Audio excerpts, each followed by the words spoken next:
Hello and welcome to tonight's Get in Tune. I'm Michael Gracia, and I got a great guest tonight. Someone I've been looking forward to chatting with for quite some time now. I've actually mentioned him on the show once or twice.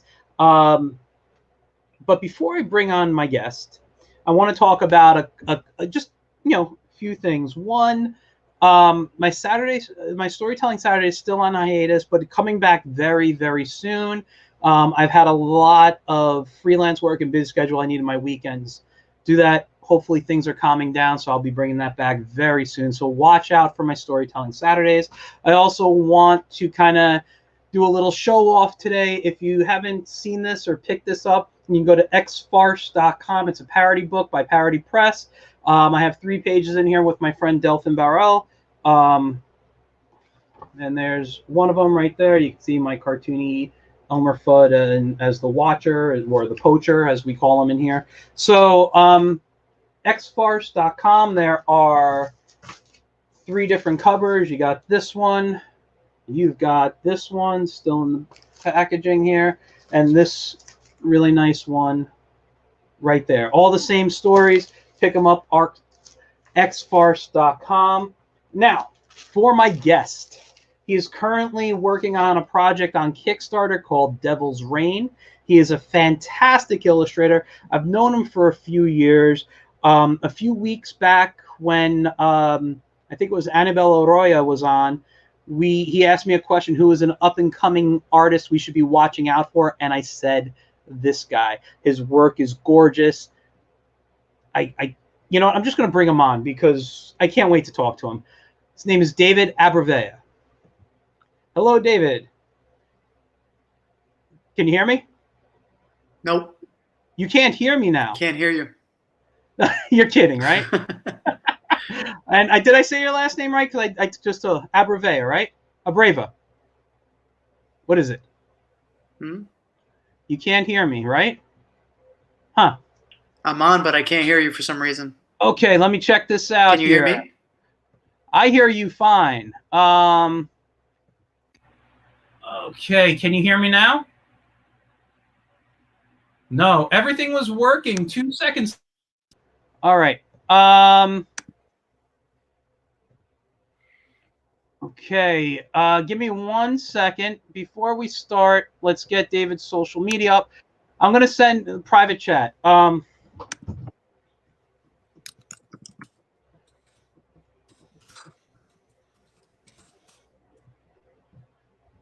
Okay. All right. Hey, you guys, I just told David to sign off, come back on. I don't know. We were just having a great conversation before I brought him on. I don't know. Maybe there was something happened when I put him backstage. But David, an amazing talent. Let's hope he comes back in and everything's working, because it was working fine 2 minutes ago. So anyway, for those who are unfamiliar with David's work, he's been doing this for a while. I'm going to let him talk about it, but we've done cons together. I got to be honest, I don't even remember how I met him. It might have been at a con. Hopefully he remembers. We'll ask. And give me 1 second. Can you hear me now? I can hear you. Okay, so there must have been a little glitch when I put you backstage and then brought you over. So welcome. And I'm going to ask you again, did I say your last name correctly? I couldn't hear it. Oh, you couldn't hear it. Abrevaya, right? That's it. Okay. For years, I've been calling him Abreva. I don't know why.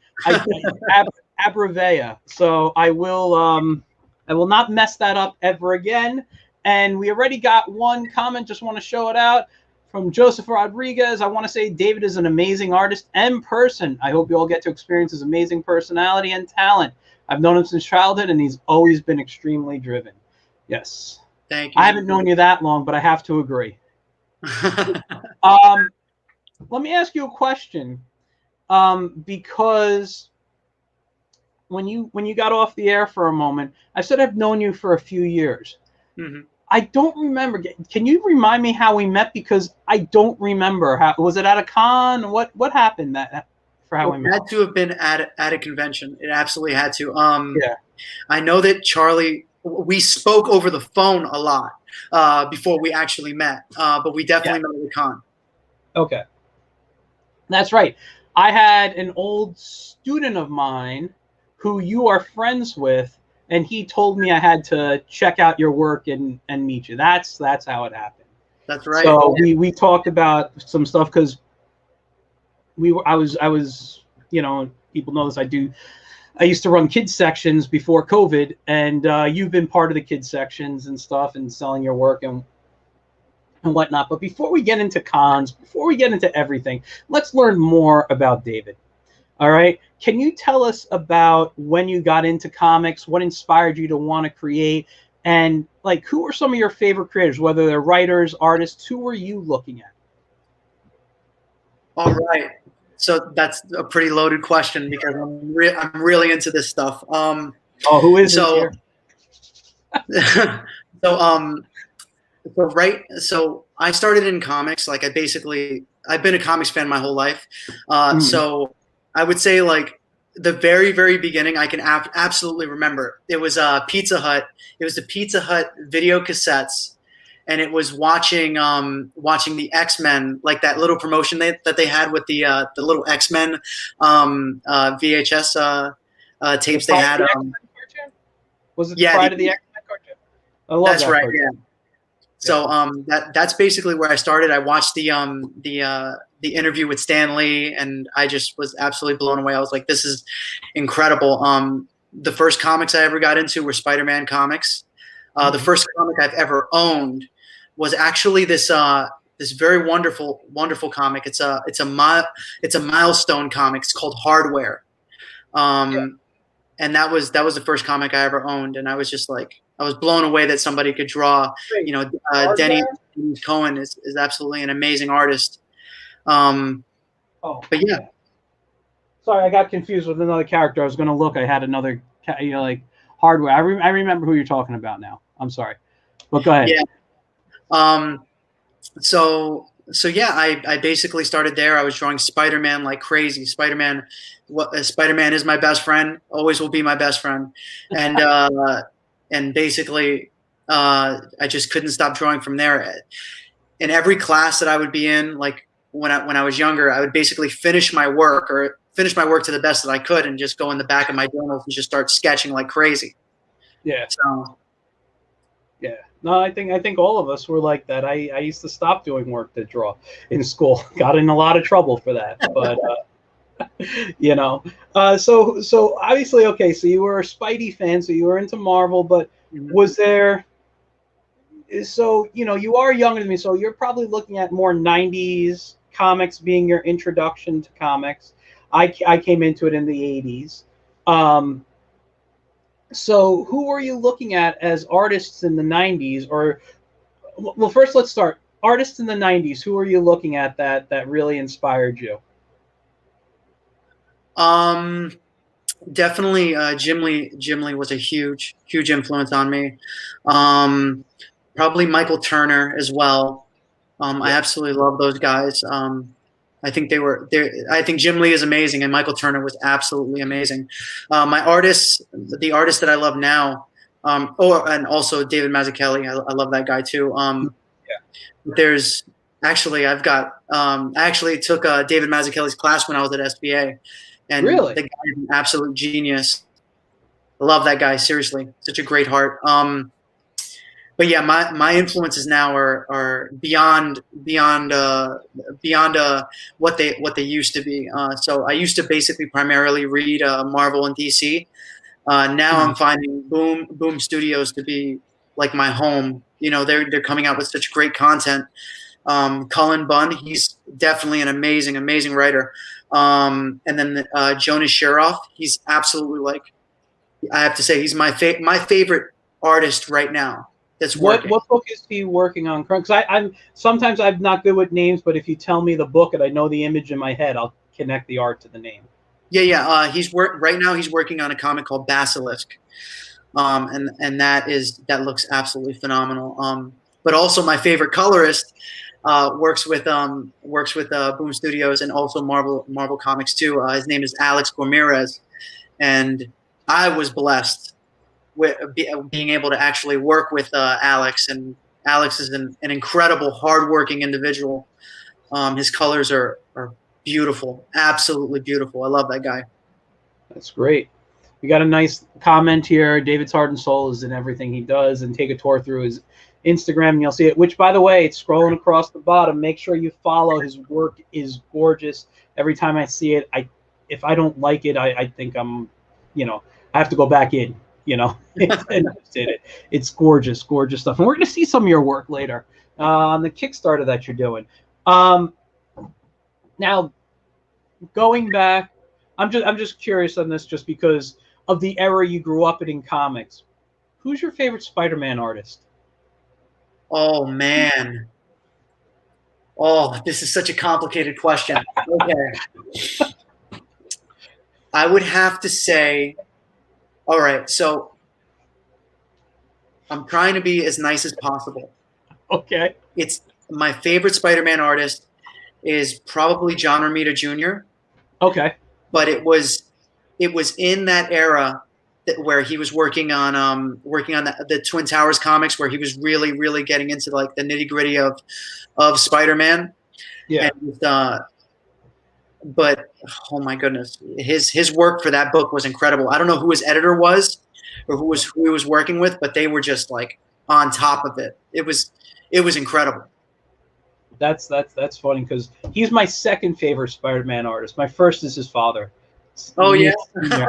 I love Romita's, but again, that's the era I grew up in. I was looking at Romita's work and love it. But yeah, Junior's definitely. I read that era of Spider-Man too, so that's why I was just asking too.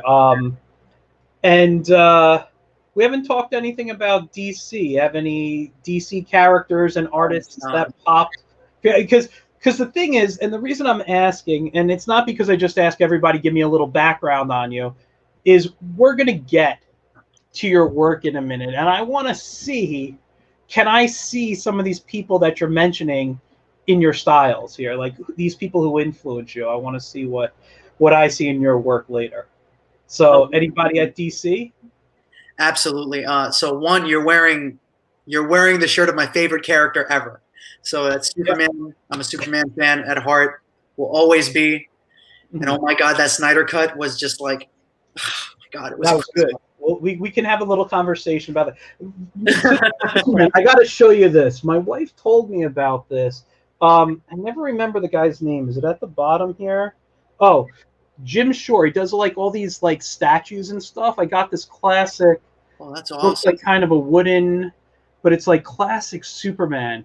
Nice base and everything. I just freaking love it. It's one of my favorite pieces in my studio here.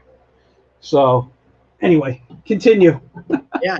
I've been a Superman fan since the first cartoon. I mean, that's what I was watching, that stuff. And what's funny is I've learned so much about that cartoon and about like their influences behind the first few episodes, and about how my favorite character in comics is tied to my favorite historical person or person in history, which is Nikola Tesla, even though in the actual cartoon he was viewed as this villain. But it's just, I don't know. It's amazing how everything just connects. Yeah. No. Go ahead. No, I was going to say, I got another comment here. David's the most amazing artist. I went to school with him and have followed his work since, and he's so talented. Thanks, John. A lot of fans out there. A lot of fans. That's great. No, but anyway, continue. You were saying DC Superman's your favorite, which is... Yeah. And when you mean the first cartoon, which cartoon are you talking about? Well, I'm talking about the first cartoon. The first one. The Filmation Superman? Yes. Okay. I have those on DVD. Love them. Anyway, oh, yeah? Yeah. If I open my closet behind me, which I can't get to, you're going to see probably 400 or 500 DVDs, mostly cartoons and stuff. So yeah, the Filmation stuff I really enjoyed, and artists at DC. Any DC artists? Yeah, really... of course, yeah. DC artists are wonderful. So Ivan Rice is the one that stands out as as one of the most incredible artists. One I definitely have to mention after I mentioned my DC artist is Adam Kubert, because that guy is like one of my inspirations. I actually have a story for you after this, but basically it has to deal with the cover. So like you know how you made that little graphic design cover with my face on it and then Get in Tune? Yeah, So yeah. the cover that's on that, I have a story about that that I'm gonna tell you. But definitely I would say Ivan Rice. Stuart Immonen is absolutely incredible. His work on Superman was top notch. I do like Ed McGuinness. There's a few other people. I absolutely love this guy. His name is Ken Marion, and he's incredible too. Riley Brown. I actually visited his studio, and he's a really big inspiration for me. Because there were a few things that he told me in the beginning of my career, actually while I was at SVA, the School of Visual Arts in Manhattan, that really changed my whole approach to art. And yeah, he's absolutely amazing. I saw he's working on Batman. He's working on a Batman comic with the Fortnite stuff now. Cool. Can you share a little bit of what he told you that inspired you? Yeah, absolutely. So he was sitting by the windows. It was at his art studio in Brooklyn, and he was sitting by the windows, and he oh my God, how young I was. So he basically asked me. He goes, by the way, I got there because my friend Cassandra, she mentioned it to me, and she actually got me the invite to go over to into Brooklyn to go and to hang out with Riley and to hang out with Jason Little, which Jason Little is incredible too. He's making this comic that is just beyond incredible. I can't tell you about it now because I know that there's like a younger audience that are. I completely understand. Yeah, you know. I get it. So anyway, so he was sitting by the windows and he was working on Deadpool, and he goes, and by the way, I'm sorry for the sniffles. I've got allergies this season, but it's okay. So he's sitting by the window, and he goes, "So David, so what do you want to do in comics? Like, what is your main goal?" And me thinking I'm going to be, the next Jim Lee, I'm the man and whatever. I go, well, I just want to be a penciler. I don't want to be an inker. I want someone to ink my stuff. I don't want to, I don't want to have to color my stuff ever. I just want to pencil pages, and I just want to let it go. And he just goes, okay, well, you've got the wrong approach. And I was just like, I was like, whoa, what's going on here? He goes, come over here. So he brings me over, and he starts showing me all of his artwork. Like he pulls out this book, and he pulls out this big portfolio book, and he goes, in order for you to become a great comic book artist, you need to know how to ink. And he starts showing me this artwork. And I'm forgetting. I'm sorry for snapping, by the way. Okay. He starts showing me this artwork. I can't believe I'm blanking on this guy's name. Oh God, I feel horrible about blanking on his name. But I have a funny story with this guy too. I'm gonna remember his name. Okay. I'm gonna have to. Degrassi. No, you're Gracia. I'm Gracia. Degrassi, I think his name was Degrassi. Mm-hmm. I can't remember his first name, but he worked with Riley on this comic, and he basically told me, he was like, well, I penciled this comic, but when I handed over the work to his inker elaborated on his pencil. So basically, where Riley didn't add background, he added background. And he said, and it was our difference in approaches that made it so he was able to see things I wasn't able to see. So even though my pencils were the primary focus of the book, his inks really complemented the book and in its entirety. So he showed me this whole other level of where inkers can actually take the artwork. And it opened my mind. It really did. And then he showed me his 3D comic. No, it's not his 3D comics. It's his animation comics, where he would do you'd have to press enter, and then the panel would animate itself. Cool. And this is all work that he did step by step. Yeah. So it was very inspirational. It's good. It's good. I've always said, because I teach comics and cartooning to people and stuff. I've always said it's best to learn every aspect and then this way you can get hired for different things while you're trying to break in other areas, you know. And if you get hired for both, it's more money, you know. So That's right. It's the way. It's a good approach. So I like that. So do you remember? So we've been through some of the people that you like, some of the inspirations. I know you got it, Adam. Was it Adam or Andy Kubert? Adam. Do you want to share that now, or you want to wait until? Oh yeah, sure. No, I can share it now. Sure. So I drew this cover. Actually, I have it right here. I'm gonna show you guys. All right. So I drew this cover, and I inked it. Hold on, I'm gonna give it a full screen so we can see it better. Okay. Got it. So that right there is the full cover. Yeah. And it's on sale on the Kickstarter too. Cool. So I drew this cover and I inked it as well, and it was a pain because obviously you saw all the detail in that. I drew every single one of the bars. All of them are proportional to the perspective that's on there, and Adam Kubert is a great person, by the way. He drew this scene. And it's a ballroom scene, and he's actually he's drawing this Wolverine book, which he's like the Wolverine legend, with this guy named Ben Percy, and they're both incredible individuals too.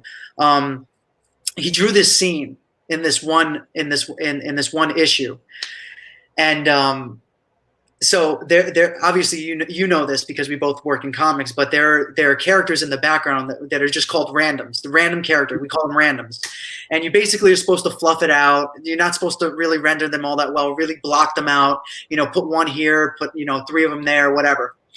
So he drew this ballroom scene, and I had finished that thing already, and I'd asked Alex Ramirez. I asked him if he could color the cover for issue 2, and he said yeah. And I was just like, yeah, I've got the inks ready. So I saw that ballroom scene, and I saw the way he constructed his randoms, and I was like, oh my God, this guy, it blew my mind to the point where I was like, how is he able to like really clear up these randoms? So I was like, is that what it takes? Is that really what it takes? I really have to get in there. So I went there and I told Alex, I was like, Alex, look, I know I told you that the cover is done, but you've got to give me like a couple of days. You've got to give me like a couple of days to actually finish this this cover. And even though it was done, I completely redid the whole cover because of this one ballroom scene that I saw that Adam posted. And it came out amazing. Even Alex was like, this is some of the best work I've seen you do. And the colors on the cover are phenomenal. I don't regret it, as grueling as it was to draw the cover twice. Yeah. But yeah, I redrew all of those randoms and basically elaborate on made their facial structures and everything. I didn't care. I was like, you know what? I'm doing this. That's amazing. So, yeah, it's a lot of work, and and like I forgot who said it, but definitely dedication there, and it's a passion for you. You want to make it look good. You gotta respect that and applaud that on a person who's willing to work that hard. I actually called Adam today. I called him today because I was nervous to get on here, and really? And he was just like, "Don't be nervous. Sometimes I scream and stuff like that, but." Once you get into it, you're going to be fine, and it's exactly fine. Yeah, no, I'm happy you're having a good time. I didn't think you would be nervous. I mean, we've known each other for at least 2, maybe 3 years now. Yeah. So I thought you'd be fine coming on.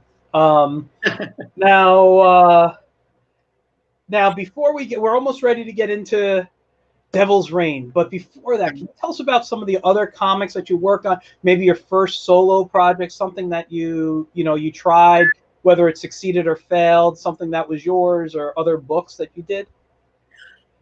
Okay. So what's funny is I was actually talking to my best friend today about this, and we were talking about how I basically am not a lucky person. I really am not. But when I am lucky, so if the dial goes from lucky at 0, not lucky at 0, and 100 at lucky, and 200 at very, very lucky. I'm very unlucky most of the time, but when I'm lucky, it's at 200. It literally goes from 0 to 100 in terms of how lucky I can get.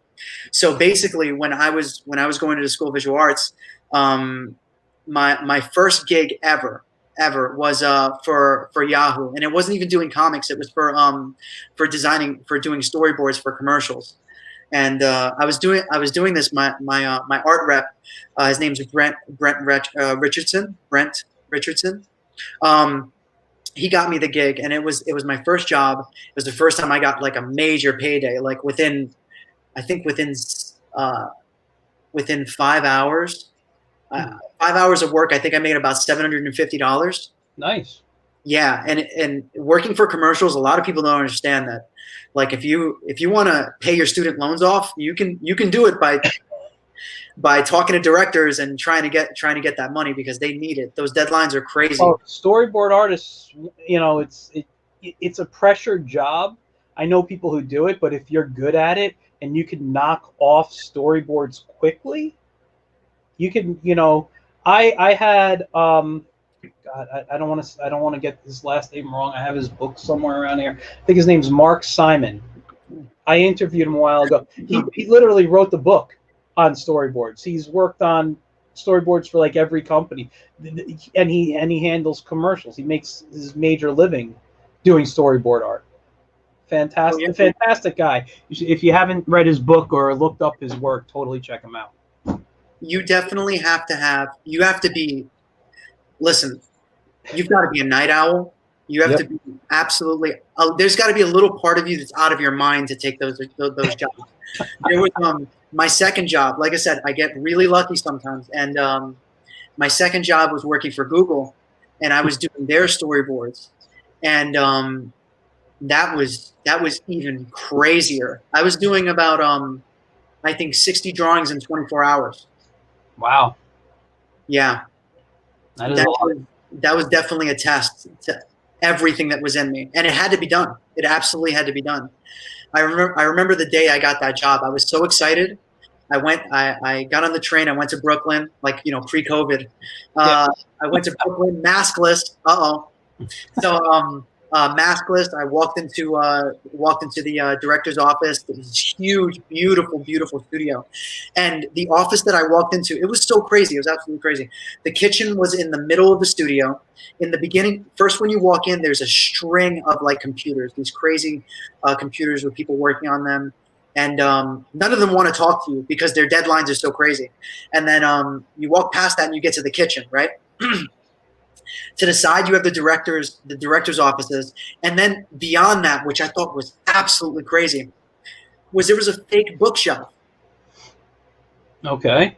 That was a door that led to, I guess, not the office area, like the conference area. It was so weird. Like the female, I forgot what her name was. She was a female director, and she literally pushed a bookcase, and I was like, "This is Google." I was like, what the hell is going on here?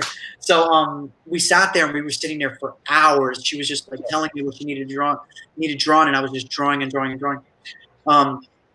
Anyway, that was the craziest project I've ever been on. After that, my next project was working for this guy named David Lim on a comic called The Son of God, and that was a religious comic, and it was for this church in Brooklyn, and that was a great project too. The guy is like, he was an amazing individual too. He sent me all the character designs. Obviously, it's easy, but you know, because everybody knows the story of God. But basically, he sent me the character designs, sent me a story layout, and I was looking at this, and I was like, this guy doesn't know like the way he's writing is just opening my mind up. I can do anything in this book. Yeah. And if anybody wants to see it, like they can go to my website, davidabrevaya.com. I have like a little teaser on there. I usually sell the book at cons, but it's really like, you know, that was a nice beginning project. Yeah, it's good. No, and I've seen the book. It's gorgeous. It is gorgeous. So let's move on to, because we do have other things I do want to chat with you about, but I really want to get into Devil's Reign. Okay, I'm going to share the Kickstarter page right now. And while we're looking at it, if I can find where my mouse is on my screen, which monitor? Oh, it's on the right page there. Share screen, application window, and this is it here. Okay, so this, guys, is 60 backers. Got to get those numbers up. But you're ready. How long did it take you to get? I'm sorry, I'm making this a little bigger for me here on my screen. Yeah. How many days did it take you to get funded? Because your goal was 2,500, and you're at 3,366. Which, by the way, congratulations. Thank you very much. So basically, the 2,500 goal was to fund the third issue. Mm-hmm. Our real goal, to tell you the truth, is to get to 6,000. Because not only does that unlock the secret ending, but we also send out this beautiful red foil illustration of one of the covers that I did. Also sent out some pins, but basically the 6,000 funds the graphic novel. The entire graphic novel. That's how much it'll take for us to basically knock this thing out and actually make it something that people can hold and put on their bookshelf, rather than having a few issues. So our main goal is 6,000, but we reached that 2,500 within 24 hours. It was amazing. Actually wonderful, and I love all of the people that helped us out. So can you tell us a little bit about how this came to be? How did Devil's Reign come about, and how did you get involved with the project? Oh yeah, this was amazing. So after college, like one of my goals was to open up an art studio, which I did. And actually my friend Charlie Valentine came to our friend Charlie came to the studio a lot, and originally when I was getting work, I was getting a lot of freelance work, so it wasn't picking up too much, but I was pretty optimistic. But my first project that I was on was this Devil's Reign project, and I was reached out. Rudy Roscoe, I hope I'm not butchering his name. Basically, he reached out to me through Instagram, and he asked me what my page rate was.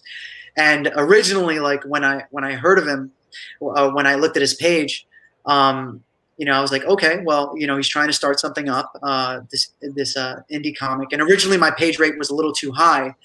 So I wound up, compromising, as we all do. So basically, he reached out to me. I got on a call with him and Alexa, and we just started talking, and we basically hit it off. I looked at their comic, their original issue 1, which I have right here. So their original issue 1, and Rudy started asking me. Can you hold that up again? I want to just give you the full screen so we can see it. Yeah. So this was their issue 1, and I looked at it, and I basically, I looked at it, and I saw so many things that we could actually, that we can make better, and things that we can do that could really up the quality. I'm not trying to knock any artist, because he did a lot of work in there. However, like, I saw things that I could do differently, a lot of stuff that I could make a lot more intense. And as soon as he sent me the project, I read over the script, and I was like, this is going to be freaking amazing. I love this sort of Walking Dead type of Prison Break, kind of like survival horror type of stuff. I've always been into Resident Evil and horror stuff, so like I was really excited to get on this project. No, that's great. And you guys, just so you know, I just posted a link to the Kickstarter. So after the show, please go donate. I just posted it in the chat group for everyone, so you guys can go check that out.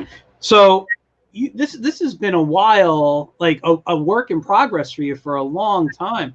When you first told me about this, I thought it was something that kind of came about kind of quickly and kind of recent. I remember talking to you, I think it was over the summer, and I was driving home from my day job, and you're like, oh, I'm going into a meeting about a project. Can't tell you too much about it yet. And this was the project I believe you were talking about, correct? Oh yeah. Yeah. There was Rudy lives Rudy and our half of our team, literally half of our team, lives in California. Okay. so all of our meetings take place at a certain time. So we've got to get on it, you know, Yeah. because the sweet spot for me is literally an hour after that, like I'm going to sleep. Yeah. So we've got to basically rally up and get together and basically go over all the updates and everything that we're doing in good time, so they can go on with their day, and I can get some sleep for the next day. But yeah, Rudy originally wrote this as a movie script. Okay. And oh my God, this guy is so great. Seriously.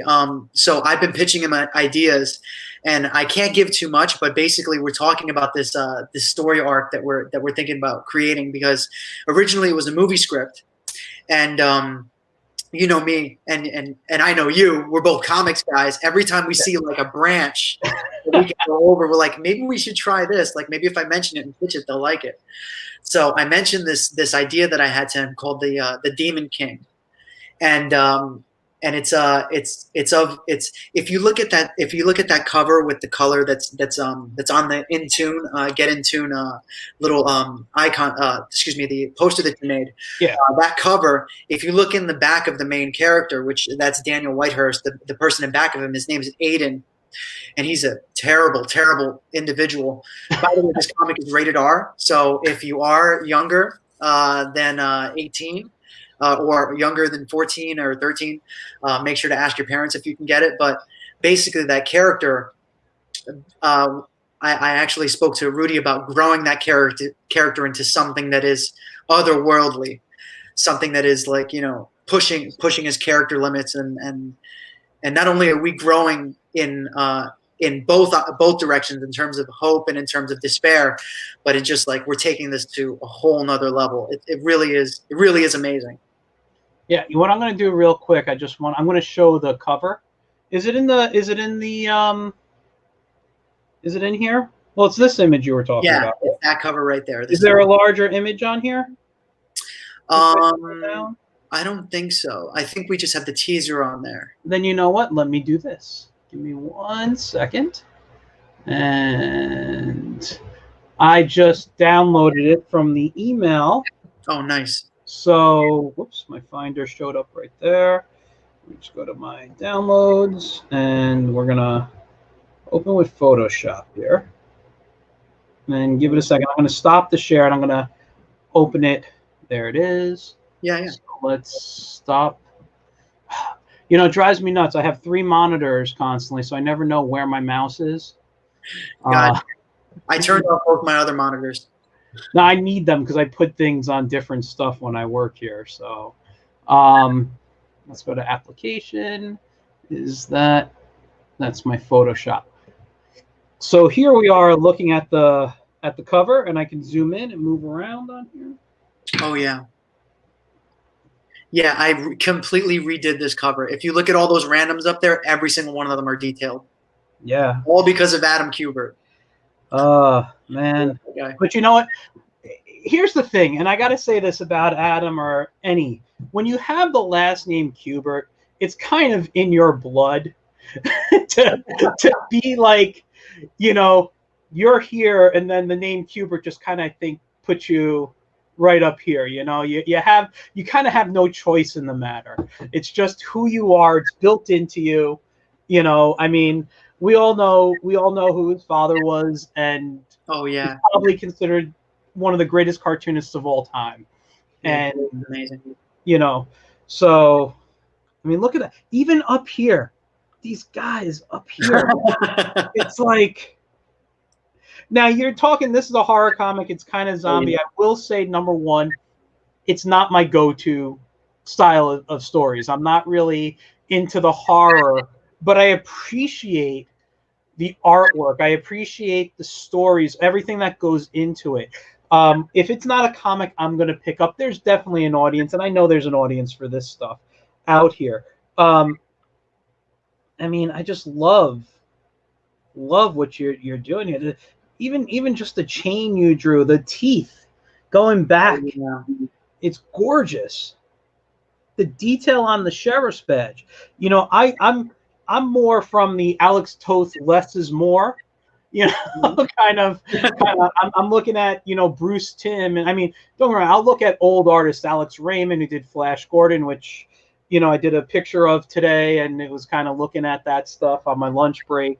But like, I don't think in that type of detail when I draw, and it's just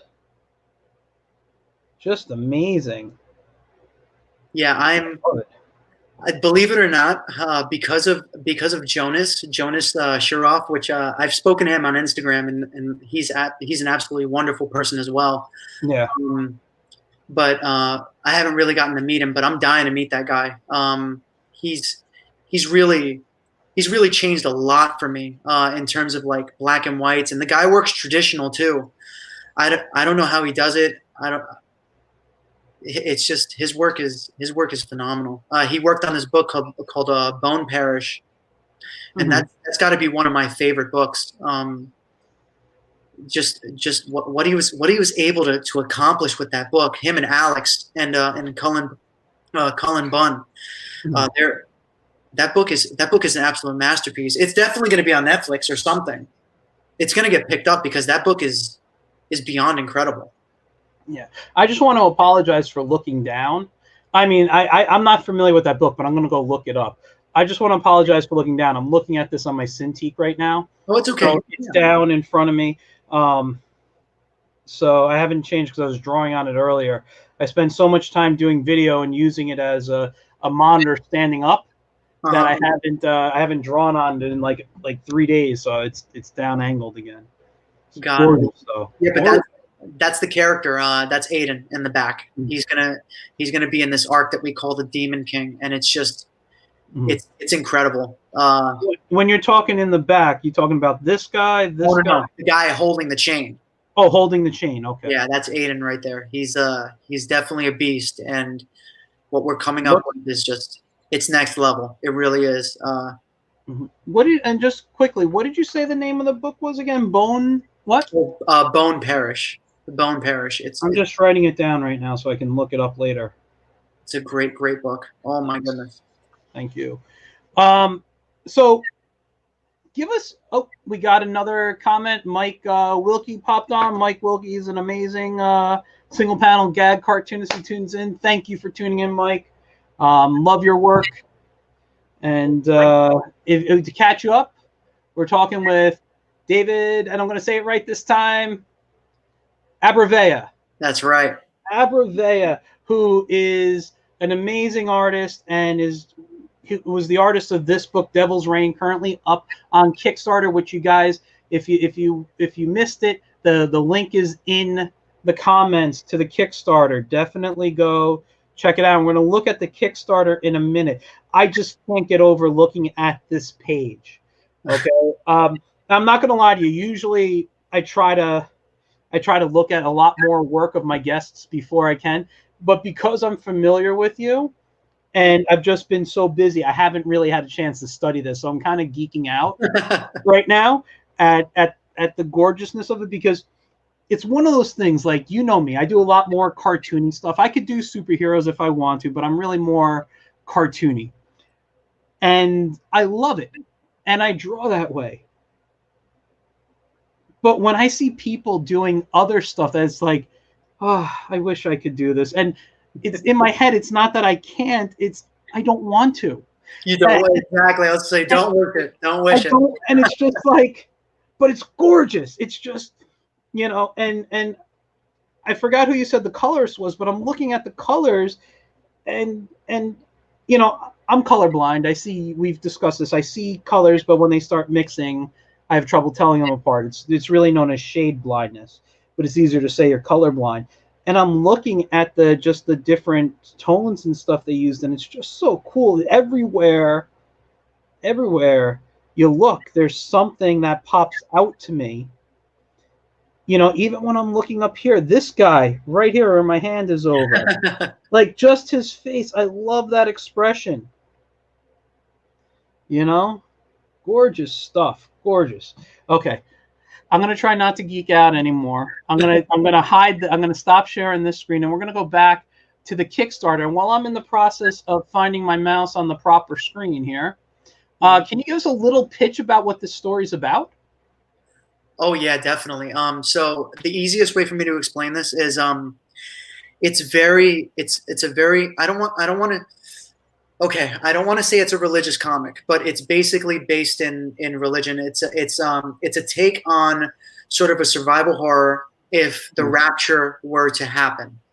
If the rapture were to really happen and people were to vanish or become silent, which is what we say inside the comic. Basically, the people who have just vanished out of thin air, you know, have basically gone to the kingdom of heaven and all that stuff, and our characters have to deal with the fallout of losing their loved ones and losing and losing people who they really care about. And another thing too, which is another dimension that we've added to it, is oh god, this is so cool. So basically what's happening is that the souls, the demon souls that are around, are captured inside of these characters that we call the possessed, and Aiden is one of the strongest ones. He's a obviously, like you would imagine, that where the worst people are, the most possessed are going to be, which is where we base it. It's so we have one of our main characters who's named Dan Whitehurst, which is where the comic starts off. It starts off in a prison. Starts off in the real world. You're dealing with him losing his family because they just vanished, or I can't go too far into that because you don't know whether they vanished or not because of some of his circumstances, but you're going to find that out. It gets revealed later. But anyway, it's this very, very cool take on it where Daniel Whitehurst, we follow him into the prison. We literally follow him into into the adventure, and he's got no choice. He's got to deal with this stuff. So he walked into the prison. You find out that most of the good guys are gone. And that every single prison guard is outnumbered 4-1. So it's a losing battle no matter where you look at it, no matter where you take it. So that's one of our main characters. The other main character is Ray Chavez, and he's going home. And if you look at the teaser. Basically, he's traveling home and is like, he's a really, really big hedge fund guy. He's really, he hit it pretty big with stocks. He's got some money stashed away. So he's got like this really fancy car, which you find out is all, no, I can't say that. Sorry. I get really excited and I kind of just like, I want to take off. Don't spoil anything. We need to get people to spend money on this here. I know. So basically, you follow Ray, and you find out some stuff about him that you kind of don't really, you find out some stuff about him, and Ray is forced into the situation where his neighbor is literally going through an altercation with, and you can read this in the teaser, but he's going through an altercation with his neighbor's brother-in-law. So basically, the brother-in-law has become possessed, and it's one of your first. It's the first moment where you get to meet what it's like for a character to almost become not themselves, to be possessed by an actual, a dark force. And this dark force, even though it doesn't care whether you're family or not, that person's gone. It's just going to do what it wants. And this particular possessed person is a loved one to Lewis and Mara, who are in the comic, who are being attacked. Ray is the one with the gun who's got the hard choice of needing to basically to make our story more dramatic right in the beginning. But yeah, that's basically what the story is about. And so far we've got issue one. Actually, it's kind of funny to mention. I actually started on issue 2. Started drawing, you mean? Yeah, I started drawing the comic on issue 2, and I don't mean to go on a tangent here, but you're gonna see this. So when you open up issue 1, you're gonna see the style kind of dramatically change, because in issue 2 I was still working on my drafting table. I was still working on real pages. But as I transitioned to issue 1, I wound up getting my iPad. And my iPad Pro has been a godsend. Thank God for it, because it's completely cut my work time in half.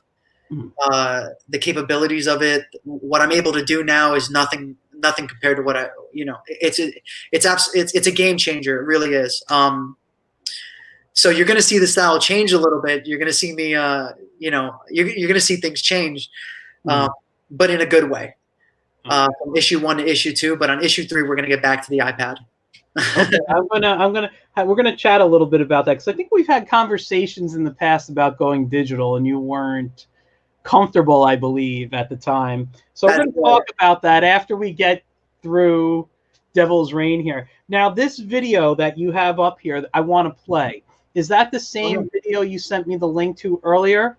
Yes. Okay, yes. so what I'm going to do is let's take a moment. Let's play this. All right. And I'm going to try to enlarge it. Hopefully I have no errors here.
Wow.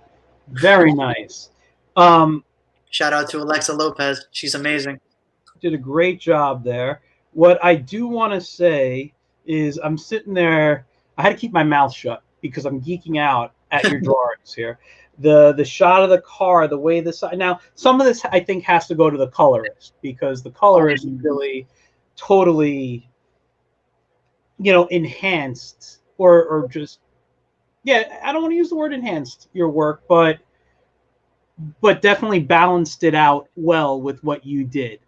And, certain aspects, if I had the pages in front of me, I could, I don't want to play it again, but if I had the pages and pause, I'm just like, that works. That works. There's nothing in there I didn't see that I didn't like. Now, this is technically a horror comic, correct? Yes. Okay. Because the way, when you described it about the whole, basically the rapture and all that happening, I'm actually really into those type of stories. I'm just not into horror. So what makes this horror different than like some kind of more religious story? So one thing that I just want to get out the way is that it's not a religious comic. It's not. Okay. The only thing religious about it is the overarching rapture, which is where our characters need to survive, and this is the environment. That's where religion really our religion takes a big role, and probably in the demons that we show later on. One thing I want to mention, I want to say thank you, because Eliza Hernandez, she's an absolutely incredible colorist, and she's an expert on horror stuff, absolute expert. And she's been doing wonderful, wonderful work on Devil's Reign. But yeah, it is. So it's not a religious comic. What makes this different from like sort of zombie stories and other stories like that are that these characters, these possessed characters, actually speak. Aside from Stanley, which is the first character you're introduced to that's possessed, these characters actually do talk, and they talk to the viewer. They talk to Dan. They talk to the main characters as if they're talking to the viewer, and that's going to come into play later on. And Rudy has such a wonderful writing style that when you're hearing these characters talk to the viewer, or to the reader, excuse me, I said viewer because we just watched a YouTube video. But when you hear these characters talk to the reader, it's almost I don't want to say like it's not spine chilling, but it's definitely it eats away at you. It's kind of like it's very grounded in sort of like this. I would say maybe later on and maybe issue 2 it starts to get spine chilling, but it definitely is extremely like it's talking to this deep self within you, like the voice that your conscious is looking to kind of like shut down. You know what I mean? Yeah. Jeez, I'm just looking at the work here. I'm looking at all the bars right now and how annoying that must have been to draw. In my head, that's what I see. And like doing this digitally, I can see how I would have made this and just scaled everything down. Oh, but that's where the iPad comes into play. Yeah, I know. Procreate is just it's gorgeous. I want to say one thing. I'm sorry to interrupt because I know you're talking. This page, I would love this up here. I would love to see in black and white. I know the color helps it out, but man, just these 3 panels here where he's driving, he's looking at his what is that, whiskey there or something? Yep. And then him drinking. I just think the way you drew it and the way you lit it with your darks would look gorgeous in black and white. Oh yeah. So I just, wow, gorgeous stuff, man. Thank you. So yeah, and the colors are great. And Eli colored everything here. Yeah. She's really good. Man, I just keep looking, and I'm going fast because, Oh yeah, I forgot to mention issue 1. Their original issue 1 was dramatically changed. We basically, what happened was that after I was done with issue 2, Rudy and Alexa looked at it, and they were like, guys, this is completely different. We were like debating whether we should, actually redo issue 1. But after looking at the way I did issue 2, we were like, we have no choice. I mean, we're already so deep in. We're 18 pages deep in. We might as well just redo issue 1. And basically we redid issue 1. We changed some of the characters' backstories. We really went deep into the lore of our comic. And I know that, we're just starting out and readers haven't really gotten a chance to really get into the comic yet, but you're going to see how deep these characters really go. We really take it to a deep and wonderful place, getting to know and grow with these characters. That's great, man. You guys look like you have a really well thought out goal, like for project story wise. The art, it looks like you guys got the right team together for this. That's what I'm saying is you guys kind of came together, all the right people, all the right time. Yeah. Let's take a look at some of the goals people can get for donating to this. So you can $10 with nothing if you just believe in the project. Digital PDF copy for 10. 15, a PDF copy of 1 and 2, issues 1 and 2. For 15 or more here, it's issues 1 and 2 plus a physical copy of issue 1, and it ships anywhere in the world. So you guys, if you're watching, I don't know if you're watching Alfred, who's usually out there in Ireland right now, but you can get this book as well. Oh, I lost my mouse again. Wrong.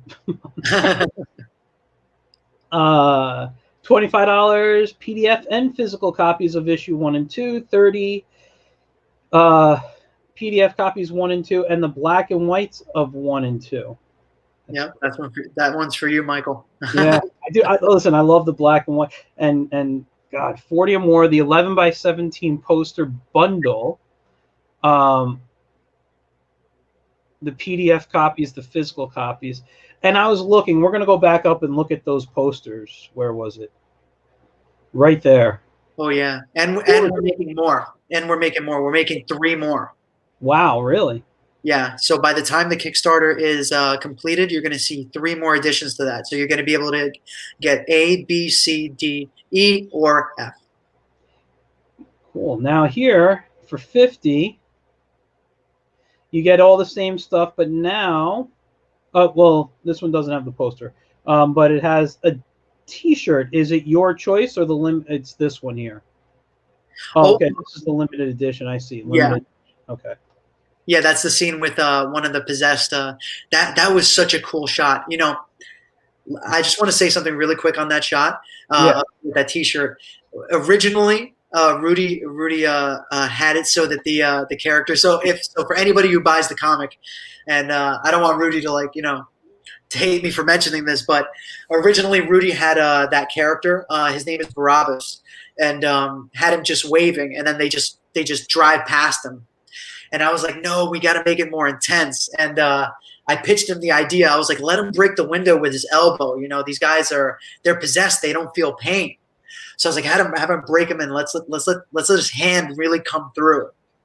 So yeah, that's where he's like breaking through and it's really hard to break, a car glass. It's really, really hard. Yeah. So breaks straight through it, and then just like his hand comes straight out, and you can see like the glass inside of his hand, inside his flesh. So that was a wonderful thing that I got to contribute on.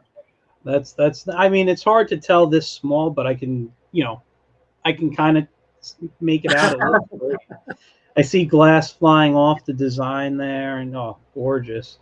Let's move. Okay, $60. It's the same thing as this 50, but you get the limited edition with the scene you were just talking about. Yeah. Now this is great, and you know what? I have a lot of Kickstarter people on my show here. I love to help promote indie people. I love to get stuff out there that I'm interested in or that I think my audience would be interested in. I want people to know about it because, comics just aren't Superman no matter how much we love them. There's so much more. And I'm starting to see this recently in a lot of Kickstarters, which I'd never really seen before. And I love that you're doing it here. $60 or more comic shop bundles. Starting to get them in the stores because you know what? I want to see indie books on shelves. I really do. And you were talking about Boom earlier, and there's Aftershock, I believe, is the company. And I love the stuff coming out of both of them. Who else? Alterna, Valiant. Yeah.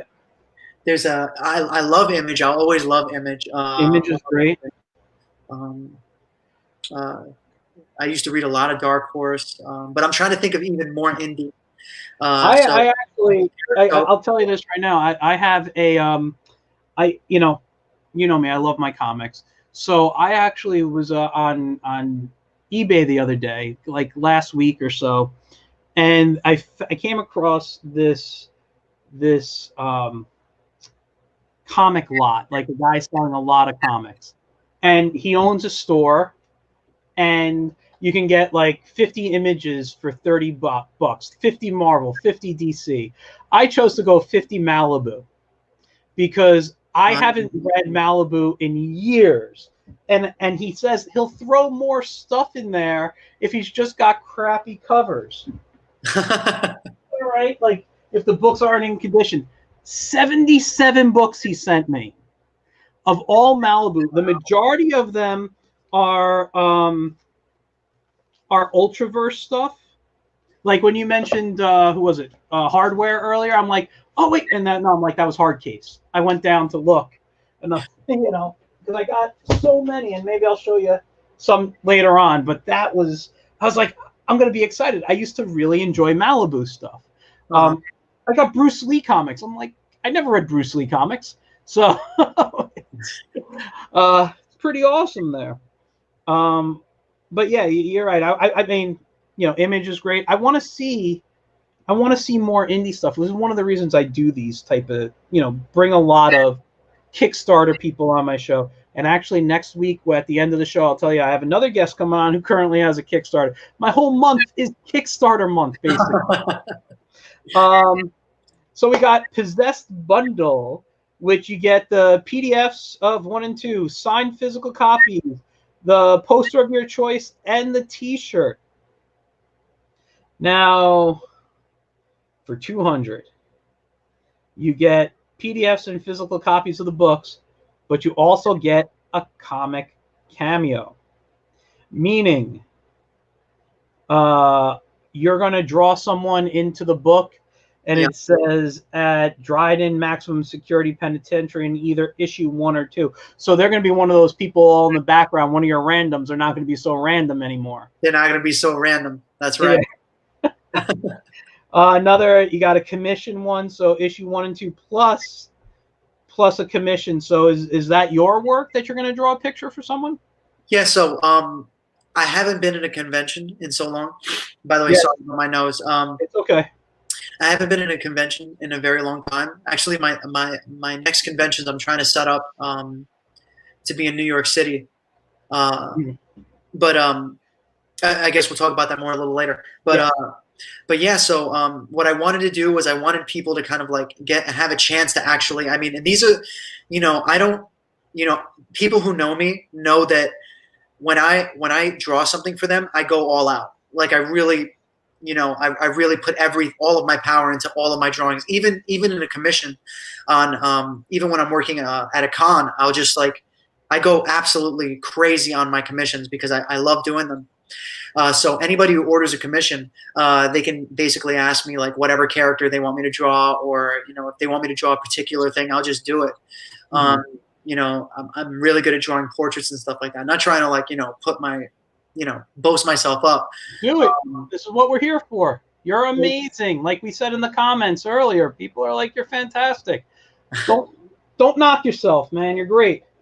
Thank you, man. But yeah, so that's what the commissions are for. If anybody wants to get a commission, they can. If they want me to draw Deadpool, I draw Deadpool all the time now. And if they want me to draw anything, Batman, whatever it is, I'll do it. But yeah, it's basically kind of like supposed to be, my version of a convention. Like I'll knock out a drawing for you so that you can have a drawing and have the comics. Yeah, that's great.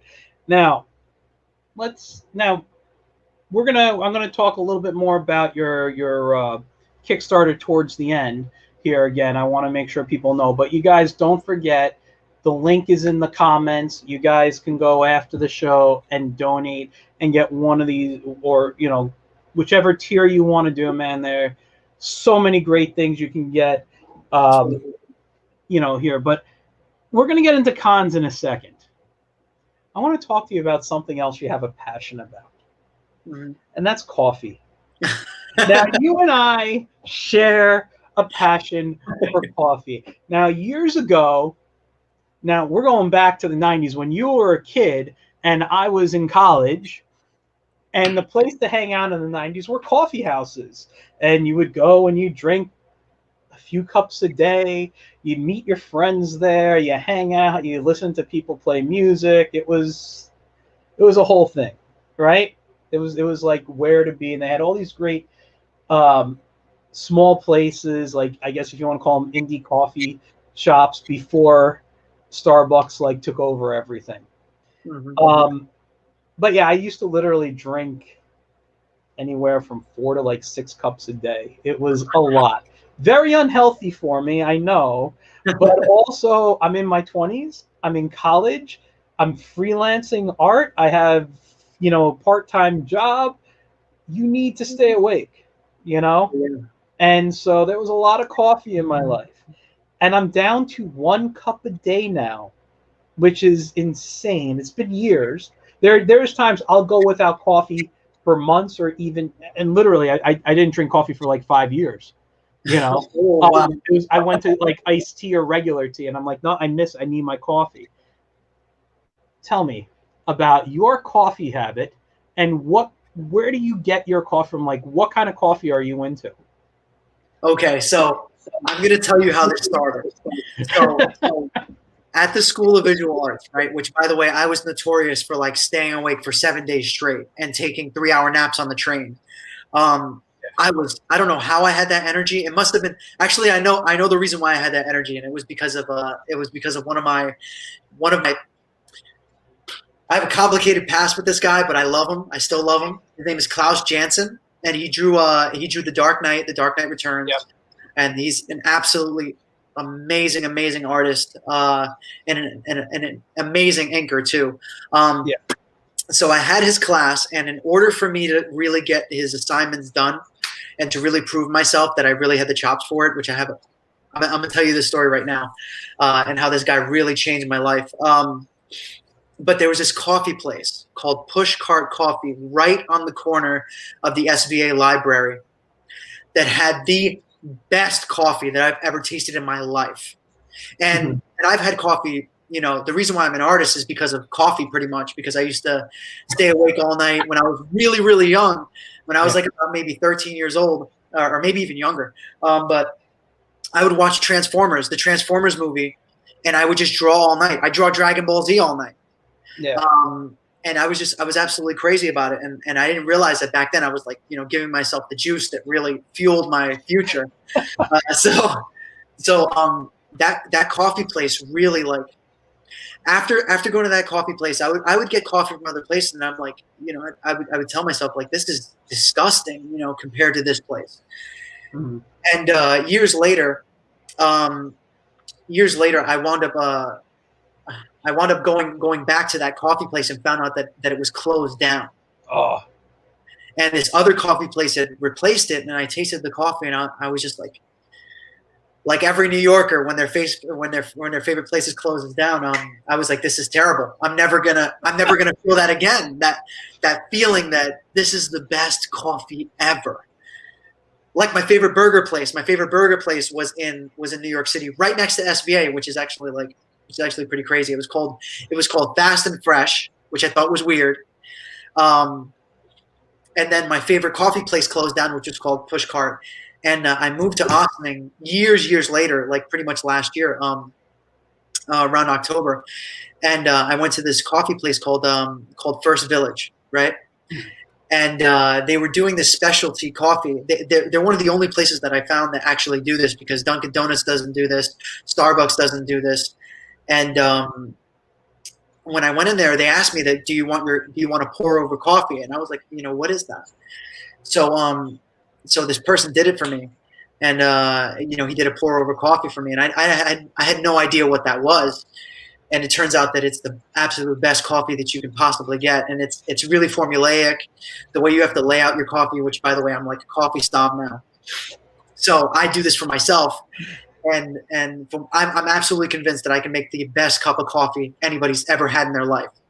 But they told me the brand that they use, which is Onyx Coffee Labs, and I learned about the coffee belt and about how the coffee belt follows the equator, and that unfortunately coffee might be going away soon, because of you know, due to global warming, you know, blasting all the coffee crops. But yeah, so I went into this place. They gave me that cup of coffee, and as soon as I tasted it, I was like, oh my God, this was Push Cart. Like, it's Push Cart all over again. I was like, I found it. I found the coffee. And yeah. So now you make your own. I make and my have own. all your. I've seen your Instagram posts about your love of coffee. Now, can you explain, for those who aren't coffee aficionados like you, what this what would you call it, the pour over? It's a pour over technique. Technique. I'm not sure I'm familiar with it. I just make coffee, so you know, regular. Absolutely, I completely understand. So it's very hard to do. First of all, you almost have to become sort of like a chemist in order to do this. It's not that hard. The hard thing is to get it right, because there's timing involved, there's quantities involved, and there's the way you have to prepare it. So one, you have to grind your own beans, right? You can get it pre-grinded if you want, but it's really not worth it to do that. The coffee that I buy is like, I swear to you, it's like 16 ounces for $50. Wow. For 16 ounces of coffee beans, and you have to grind the coffee yourself. And after you grind the coffee, okay, so first thing you have to do is you have to filter the water. This is crazy. I know it's absolutely crazy. I know it. This is my thing. But You have to filter your water. Yeah. So it's absolutely clean. You have to get a kettle. You have to boil it.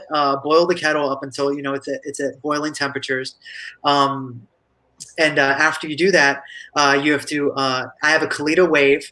So after getting the grinds in there, you have the coffee pot here. You put the Kalita wave on top. You put your the filter, the paper filter. You have to wet the filter first, then pour the coffee greens. Right, empty out the water, the coffee grinds.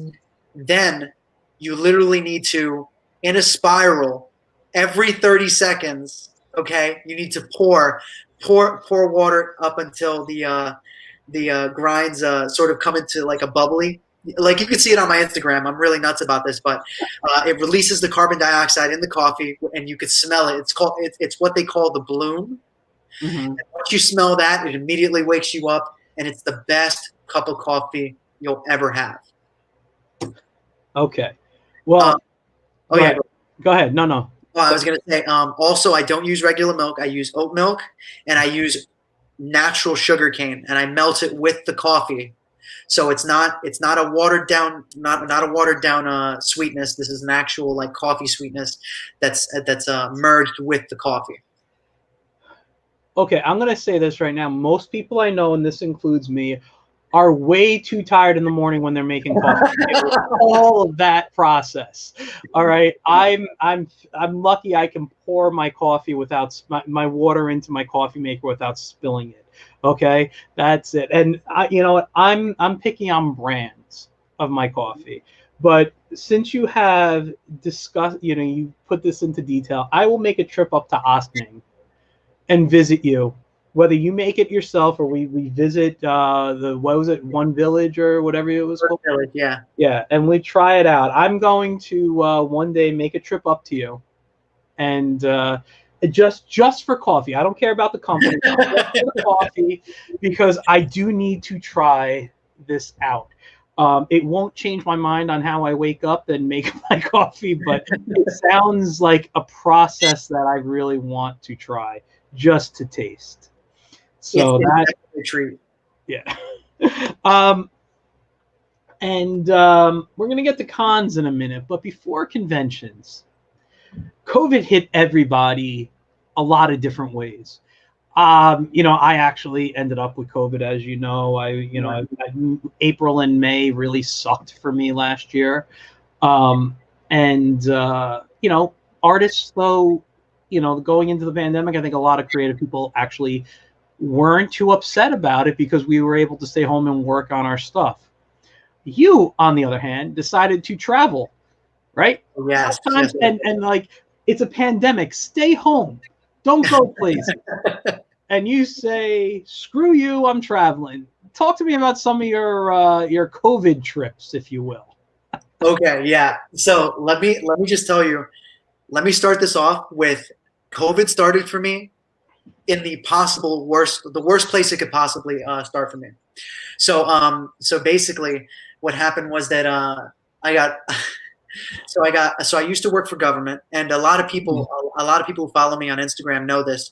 I designed this wall, this huge wall. It's 8 feet by 540 feet of murals, and you can actually see this today. It's in Mount Vernon, and I'm not joking. It's 540 feet. And you know what? I want to interrupt you for one moment.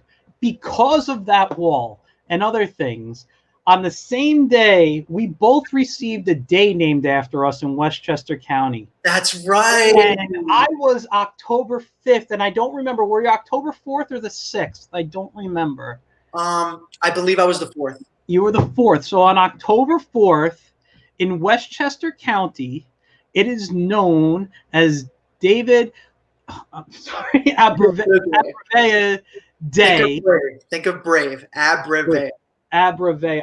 I'm terrible with names. It's okay. But yeah, October 4th is your day in Westchester County, and October 5th is mine. And I always thought it was funny that year we got it because that was the year New York Comic Con was going on. Like that was the weekend of New York Comic Con. I didn't go, but that was nuts. Yeah. Anyway, and that was at the Mount Vernon Library Comic Con. We were there I don't remember. You received an award too before we got that. We were both there. We received the award. I received mine for my devotion to the arts and art education. I think yours was for the beautification of Mount Vernon. That's right. And then we were both surprised by the what was it, the Westchester legislation, whatever that was called, and they both gave us day. So, that's great. Gotta advertise that a little bit. Yeah. But I'm sorry, go back to this giant mural wall that you were talking about. Absolutely. Also, just a side note, that's also the same day I met Nancy Silberclay. Yep. And she's also the CEO of Archie Comics, and she definitely helped me out with a lot. My God, she actually introduced me to Adam. She introduced me to J. Scott Campbell. We got invited to this place called Metropolis Comics in New York City, and she was like, "David, you got to come. There's going to be a lot of cool people there." Klaus was there. We were talking to the person who was in charge of Metropolis Comics. I think he was in the news just recently for selling one of his. And this guy has 3. He sold one of his Superman #1s. Wow, you're not talking Action Comics #1, right? You're talking Superman #1. Action Comics #1. Action Comics #1. Wow. He sold it for like $3 million or something. Yeah, I was reading about that. Yeah, and he's actually a pretty cool guy too. I have a funny story with him too. Anything you want to tell you that, but basically, what happened was that so I met Nancy. Both you and I had a great day that day. Yep. But yeah, I wound up getting fired from Mount Vernon. Not fired. They really don't fire you in government. They really just let you go, and they tell you, it's a nice way of telling you, hey, you're not in the budget this year. And it's like, oh, not really. That means I'm gone.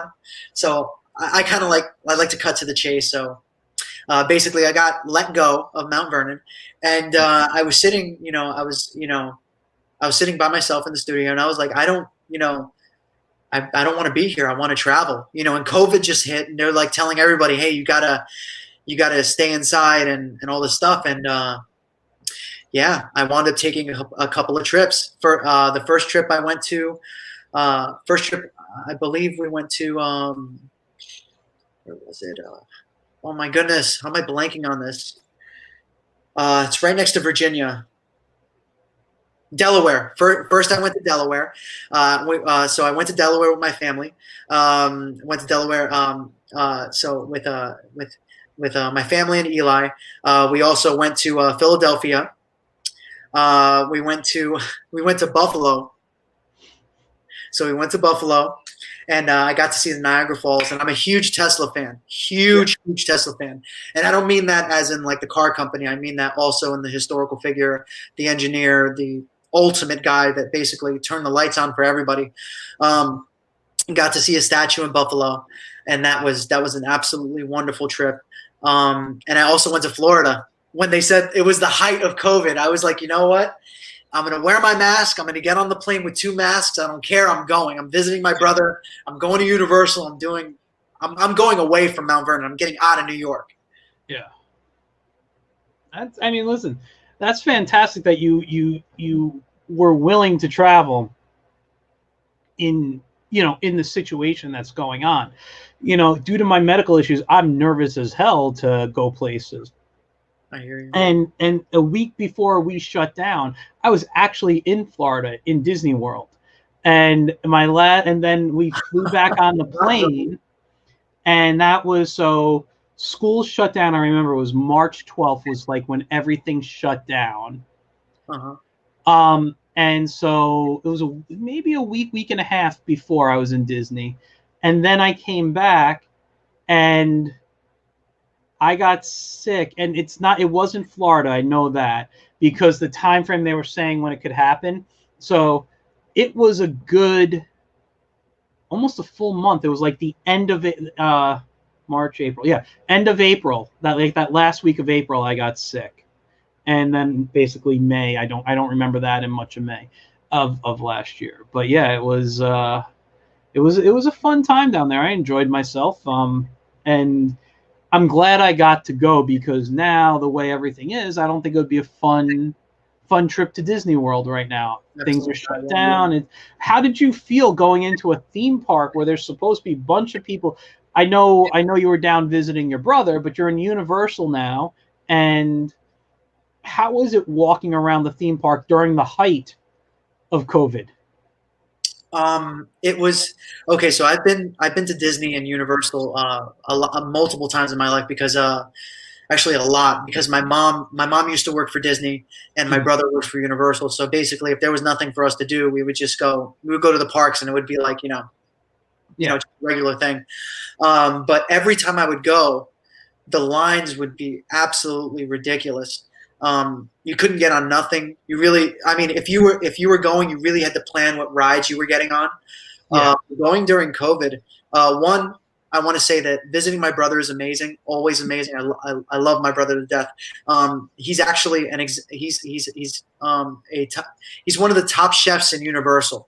He works as a head chef in this in one of the restaurants called Toothsome's Chocolate Emporium. Mm-hmm. And if you look at the globe, right, and you turn over, I think towards the left, and you look at the Hard Rock Cafe, and then you look over the steam that's coming out of that building.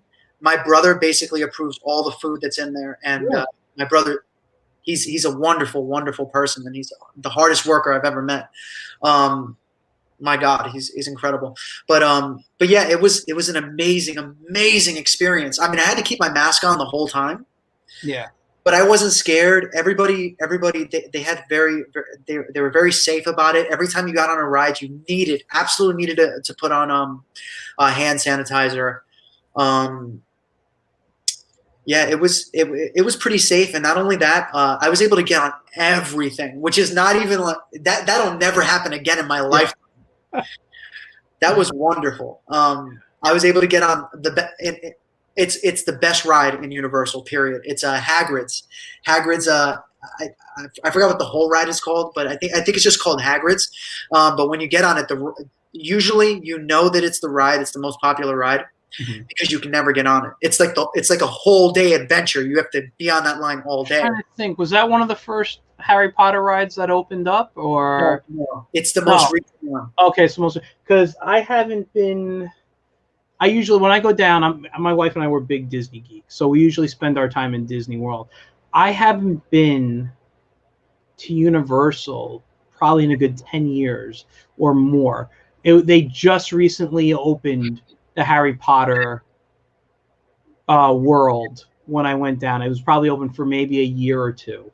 Mm-hmm. So, like, I remember there was a ride. You put on your 3D glasses, and it's like you're on the broom and you're floating, and the Death Eaters are.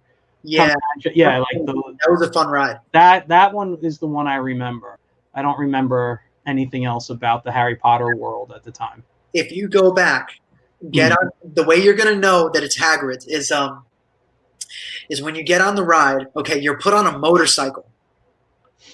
It's a motorcycle, and there's a buggy right next to you for your partner, and it is incredible. And I'm not going to spoil like what happens on the ride, but there's something that happens on the ride that I've never seen before. Really? And it literally makes the ride the best ride I've ever been on. Interesting, because last time I was in Disney, I got to do Rise of the Resistance, and that is one of those rides where you got to get there early in the morning and book. So we literally we had to get I don't remember what we got, but like say an Uber to get at Hollywood Studios at like 5:30 in the morning, just so we can wait to book. And we waited around, and I got to do the Star Wars stuff. And I'm a big Star Wars guy. I don't know if I ever told you this story. The night before, we were in Hollywood Studios, and my wife took me into the Star Wars land there. And I'm like, oh, it's not going to be a big deal, because I kind of fell out of loving Star Wars, and with the new movies, I don't want to go into it. But the new movies kind of took the heart out of it for me. Absolutely. But I still love the old stuff. And I walk in, and all of a sudden, the Millennium Falcon is standing above me, and I looked up, and I literally started tearing. and it was the most surreal experience for me. It was like my childhood was brought to life. And my wife asked, "Okay, you want to go somewhere?" I'm like, "No." And I just stood there looking at it, and I wasn't crying, but I teared up for a few minutes, and I was like, it was, and that Smuggler's Run ride was fun, but the Rise of the Resistance, I'd never seen. What you were saying about Hagrid's is I've never seen them do something like that in a ride before. And then the next day, no, the same day, it was the opening of the new Mickey and Minnie, whatever they called it, ride that took over the what was the name of it? The through the movies, whatever it was called, the Great Movie Ride over there. That's gone. They put a new Mickey and Minnie thing in there. Okay. Fun. Just that might be my favorite ride of all time now in Disney World. It's just insane. But anyway, it made me think about Rise of the Resistance when you were saying Hagrid's ride. How you've never seen something done. I was like blown away. They're really doing a lot of great stuff right now.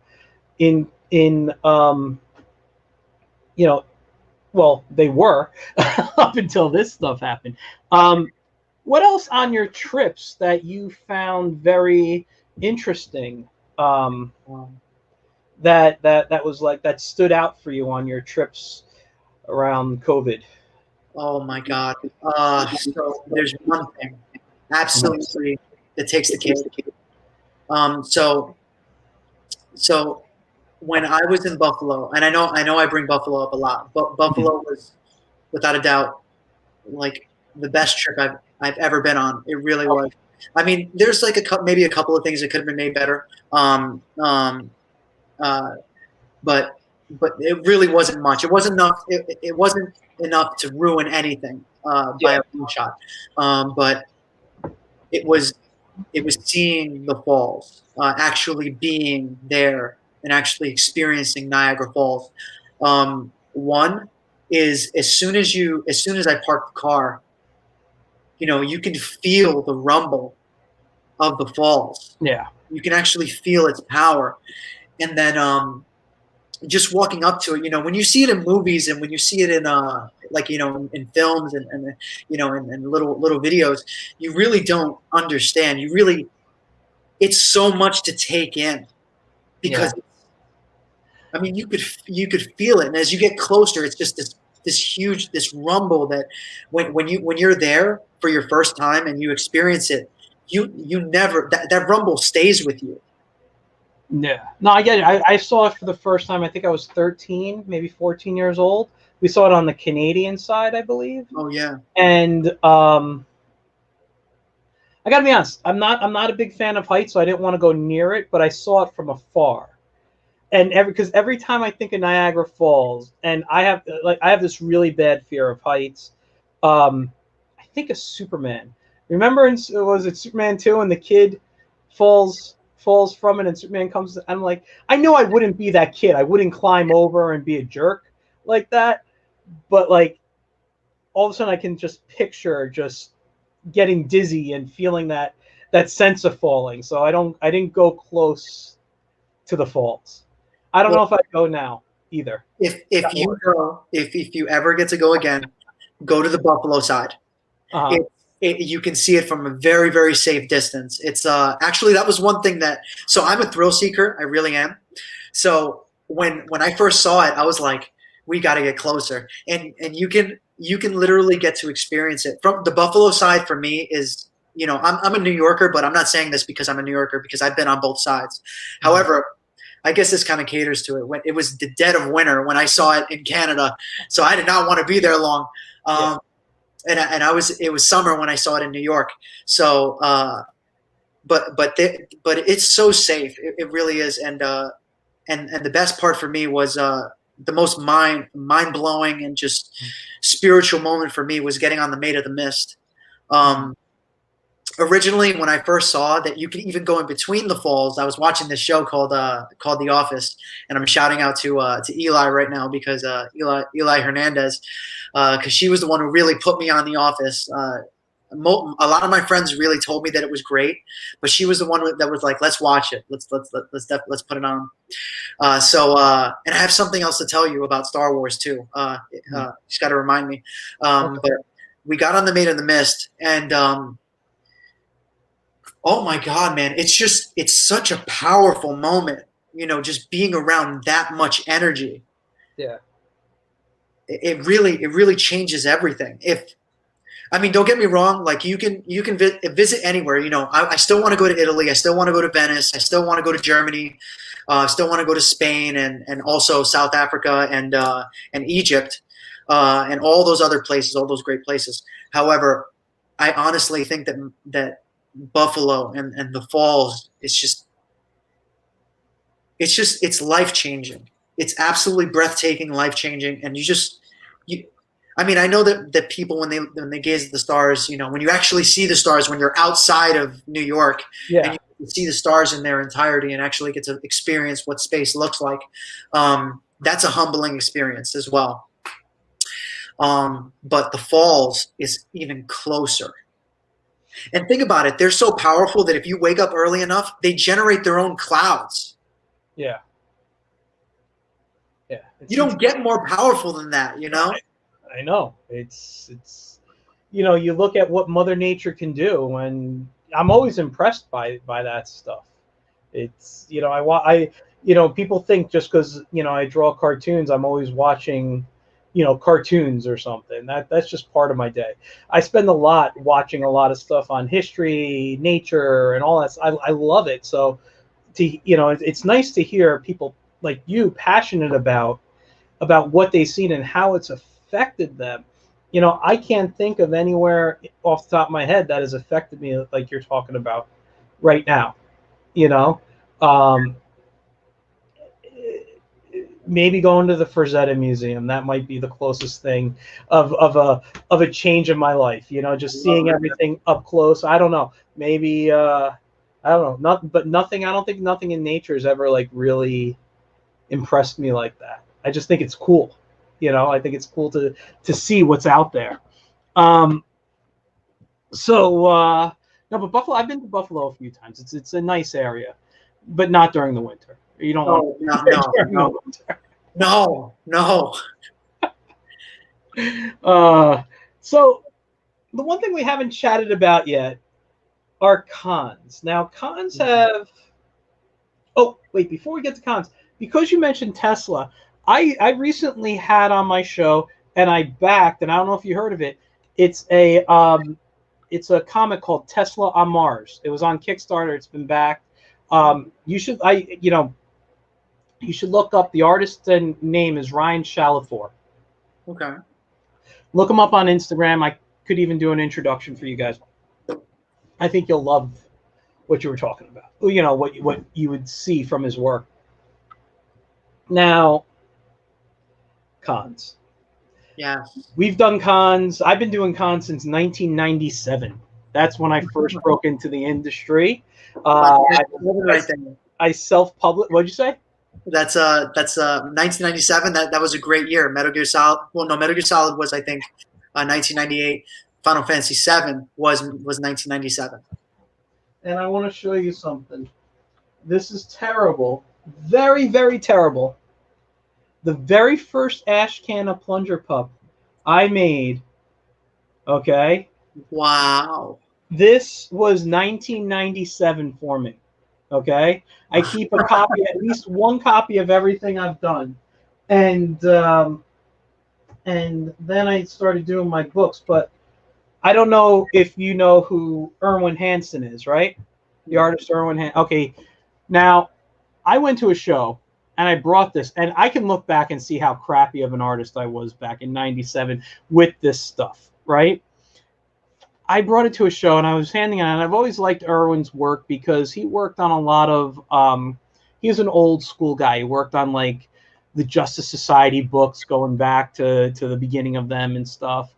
He had a comic strip called Dondi out. And, I always liked that type of stuff. I show him this.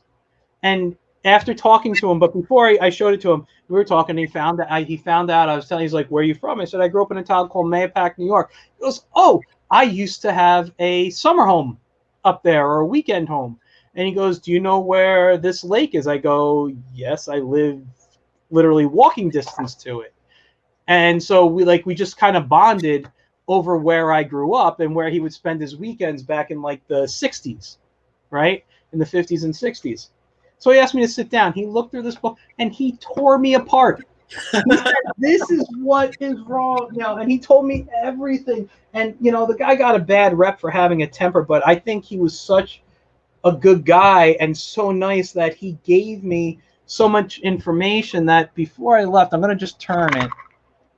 I have that little colored print there. I can't take it down because it's up with command strips, but it's Wildcat, the Green Lantern, and Dondi in the middle. And I keep that up because that was a wow, I just to remember and look back and say, yeah, I used to suck. Maybe I still do. I don't know. But this guy, it was because of him that I changed. You were mentioning how some of the artists, he was one of those artists that kind of changed how I looked at things. And I believe he taught at SVA, I think, before you were there.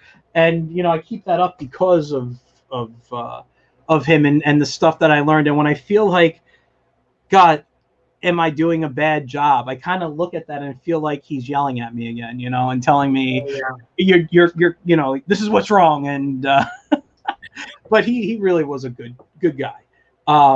There was I forgot to mention this earlier, but yeah, so the same thing wound up happening to me too, but with Klaus Janson. I forgot that I was going to mention this story, but what happened was that when I first met Klaus, we really hit it off. However, I kept getting B pluses in his class, right? So the way he sets his class up, it's genius. He really gauges like who the personality of the artists and also where they are in terms of where they are skill wise and in terms of storytelling wise, because he sets you up with these 3-page assignments, right? So I knocked it out the park, or at least from my for me back then, getting a B plus from Klaus Janson, I was like, this guy drew The Dark Knight. Like, if he's giving me a B plus, like, I can't wait to see what an A plus is. Yeah. It looked like Jim Lee's work. So what happened was that, oh my God, a crazy circumstance happened. So I was going through his class. I kept getting B pluses throughout his entire class. And in the second semester, he has you draw out and design your own comic, right? Based off of the skills that you've acquired from his class already. So you have to write it and you have to draw it, right? You don't have to ink it, but you have to write it and you have to draw it. So I wasn't used to this. And me and him, we were hanging out in the city, and he told me something. And this was right before I wound up losing my job, and I've basically been on my own since I was 18 years old. So I had to worry about paying rent. I had to worry about a whole lot of stuff, even during SVA. The fact that I even passed SVA is remarkable on its own, because the curriculum was so nuts. And but anyway, so he wound up telling me, he said, if you want to be successful in this, it's like hitting the lottery. You really need to put everything into it. And in terms of hanging out right now, it's not a good idea for you to be hanging out. So like you should really pump all your focus into this and try to get it. So what happened was my brother came into town and I was feeling sentimental. So I was like, I was hanging out with my brother and we were just chilling.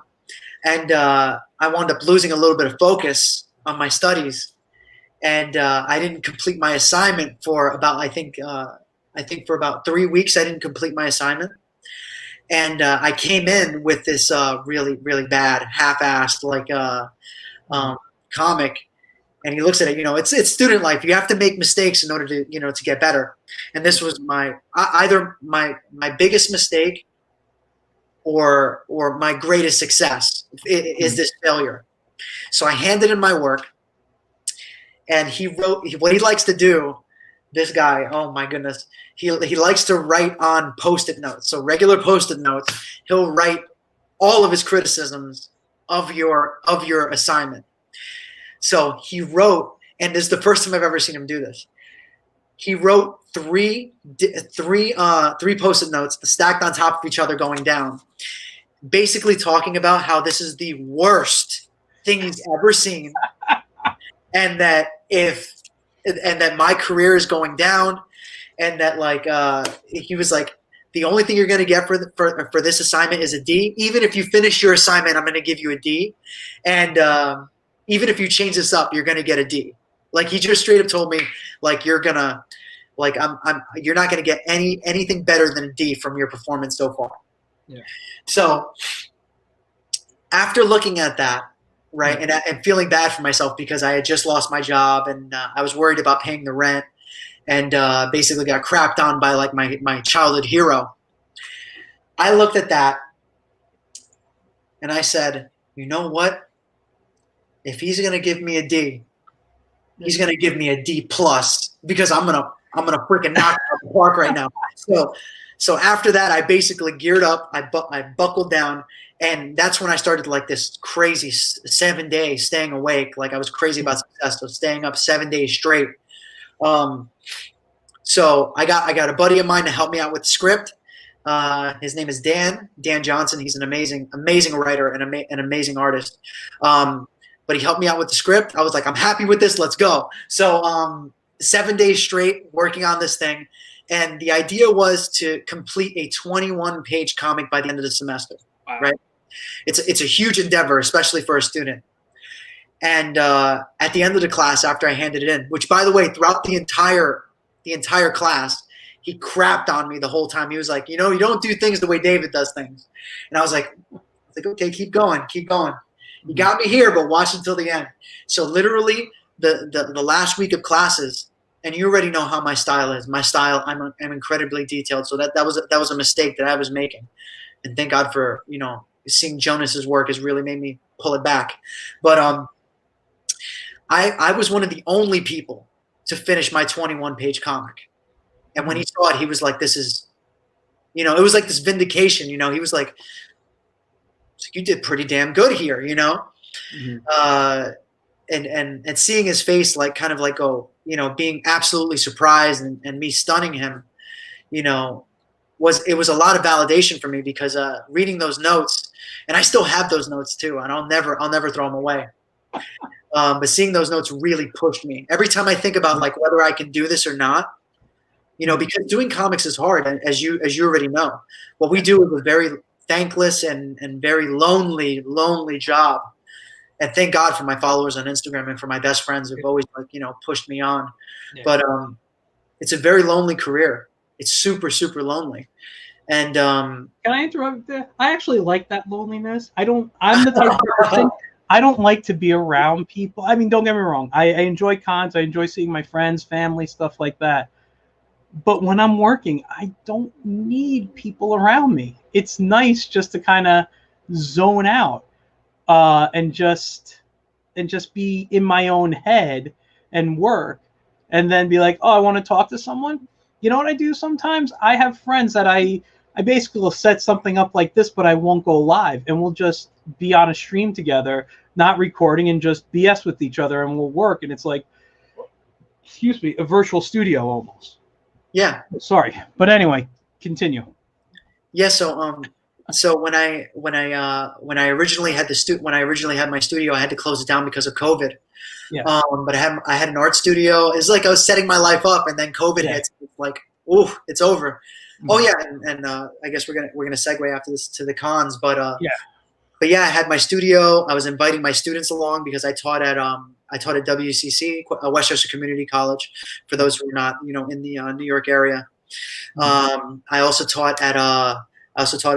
teach at the Rye Art Center. I taught at Pelham Art Center, and I also work for Muse Paint Bar. I also have to tell you, like, my daily schedule is nuts. It's nuts. That's where another reason where coffee comes into play. Yeah. I'm sorry. I do want to say that Claus gave you the best advice, which was don't hang out. Okay? Oh yeah. I will tell you this, and this isn't teacher Michael coming out, but I started working professionally at 18 years old. Okay. I've been working, I'm 45 now. Okay. So I put in a lot of years professionally. And this wasn't on comics. My first gig was working for an educational video game company. We made CDs of educational video games. I did some modeling of 3D characters, some character designing, stuff like that. But when you're breaking into the industry, having distractions of friends and all that other stuff stop you from building your career. And I saw that sometimes for myself, where I'd have to turn down going out because I wanted to go somewhere else in my jobs. And and I learned that TV is your biggest enemy. If you sit and have, like, I do a lot of streaming while I work. I watch a lot of Netflix or whatever because I need to hear a story, or I'll listen to a podcast or whatever. But if it's a show I've never seen, I just want to listen to, it distracts me. It takes me away from working. So getting rid of those distractions are like a smart thing to do. I mean, don't get me wrong. I still hung out. I still had a social life. But I was lucky enough to have friends, like where I was for comics and animation. I had a friend like that was for music, and he ended up going into recording engineering and becoming huge in the industry. So, if you surround yourself with those people of passion, it does help out and balance, and they understand. But it's a tough thing when you want to build a business and you want to build a career and you still want to have, your social life. And unfortunately that doesn't exist, but that was great. And I love that he pushed you by saying you're only getting a D. Was that your final grade, or did he? No, he wound up giving me a B+. That's great though. He saw the hard work. He knew that you had the potential, and that because you slacked off, he was just going to push you. He did that on purpose. Oh yeah. Completely on purpose. And you got to applaud teachers like that. You really do. He told me once that he was that he really we were walking next to Gramercy Park, and he told me that that if he didn't become a psychologist, that he would have been, if he wasn't a comic book artist, he would have been a psychologist or something along those lines. I'm obviously paraphrasing, but he's really good at that, reading people. And I think, it's funny you say that, because I've talked to a few artists. I'm one of them. I think I would have probably gone into that as well. I think being an artist, somebody who likes to draw people, we just observe. We observe life. So we're into what's going on around us, what's going on inside people's heads, because we want to tell that story. And I'm not the only one, and obviously he's not the only one, but I've talked to a bunch of artists, and I'm like, if you weren't an artist, what would you? And everyone's like, I would do something like psychology, go into therapy, whether it's art therapy, they want to work and help people, get through their issues. And because it's just the way I think we see the world. Yeah. So we have sidetracked a bit. Let's get back into conventions here. It's okay. We're almost hitting a 2-hour mark, and that's okay with me. As long as you have the time, I'm happy to sit and chat. So conventions, you've done a few with me. You've worked the kids sections. You've done some where you've been on your own, like you tabled on your own and stuff. Cons have been out for a while now. They're starting to come back. I know there's some cons going on in Jersey, actually, in May. In Long Island. Long Island's doing some shows too. What are you comfortable right now with the way the world is to go back and doing shows? Okay, so I actually was talking to Adam about this too. So basically, I'm a very comfortable person. To tell you the truth, I'm very safe. I know it.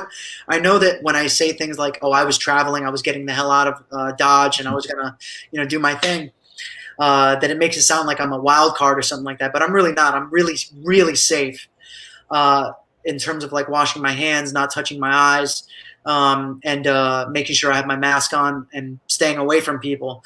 I mean, I'm not like a germaphobe or anything like that. but I'm a very safe person. Like when I tell you I went to Universal, I went to Universal so that so I can come out alive, So, and all these trips that I did, I made sure that I was super safe. But yeah, so the only thing I'm worried about is those Comic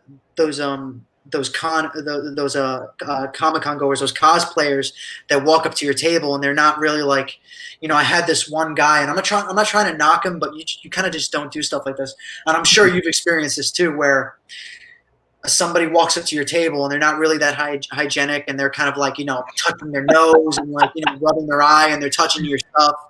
And then they'll like scratch themselves somewhere that's really unpleasant. Then they'll turn the page, and just, I know exactly, because I have visions in my head of specific people I've seen at shows right now, and there's one guy in particular who travels around a certain couple of shows I go to, that when they come to my table, I know in the garbage certain artworks going in, or Purell, or I actually bring Lysol sometimes to shows, that just after they leave.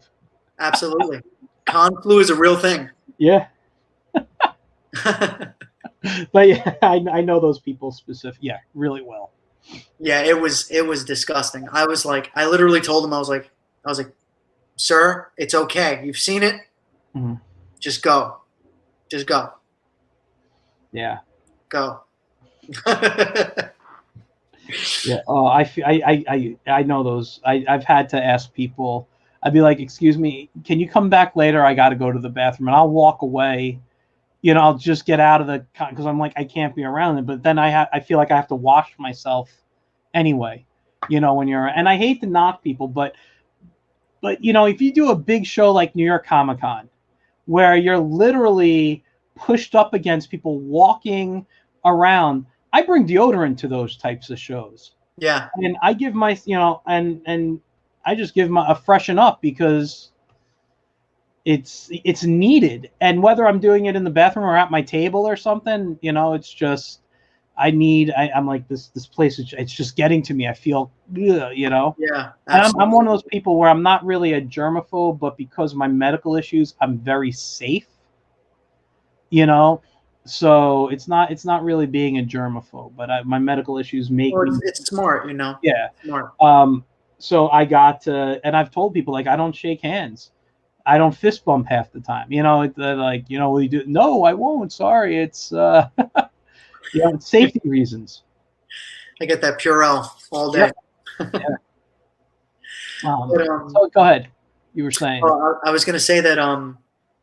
So just this past year, which is like when I was ramping up to do my cons, this is when I opened up the art studio. I was like, okay, it's over. Like, I'm gonna make this a real thing. And if you go to my website, you'll see a whole lot of posters that I prepared for the cons, to get ready and prepared to really work really hard and try to start meet editors and try to get on some comic gigs. And I had 10 shows lined up, and then COVID hit, and it knocked everything out. And that was super depressing for me. And thank God, Big Apple Con is that's something I'm going to be doing. But they've definitely hooked me up. They said, hey, look, we saw you in the in our list, and we're going to give you a table. So in July there's going to be a Big Apple Con.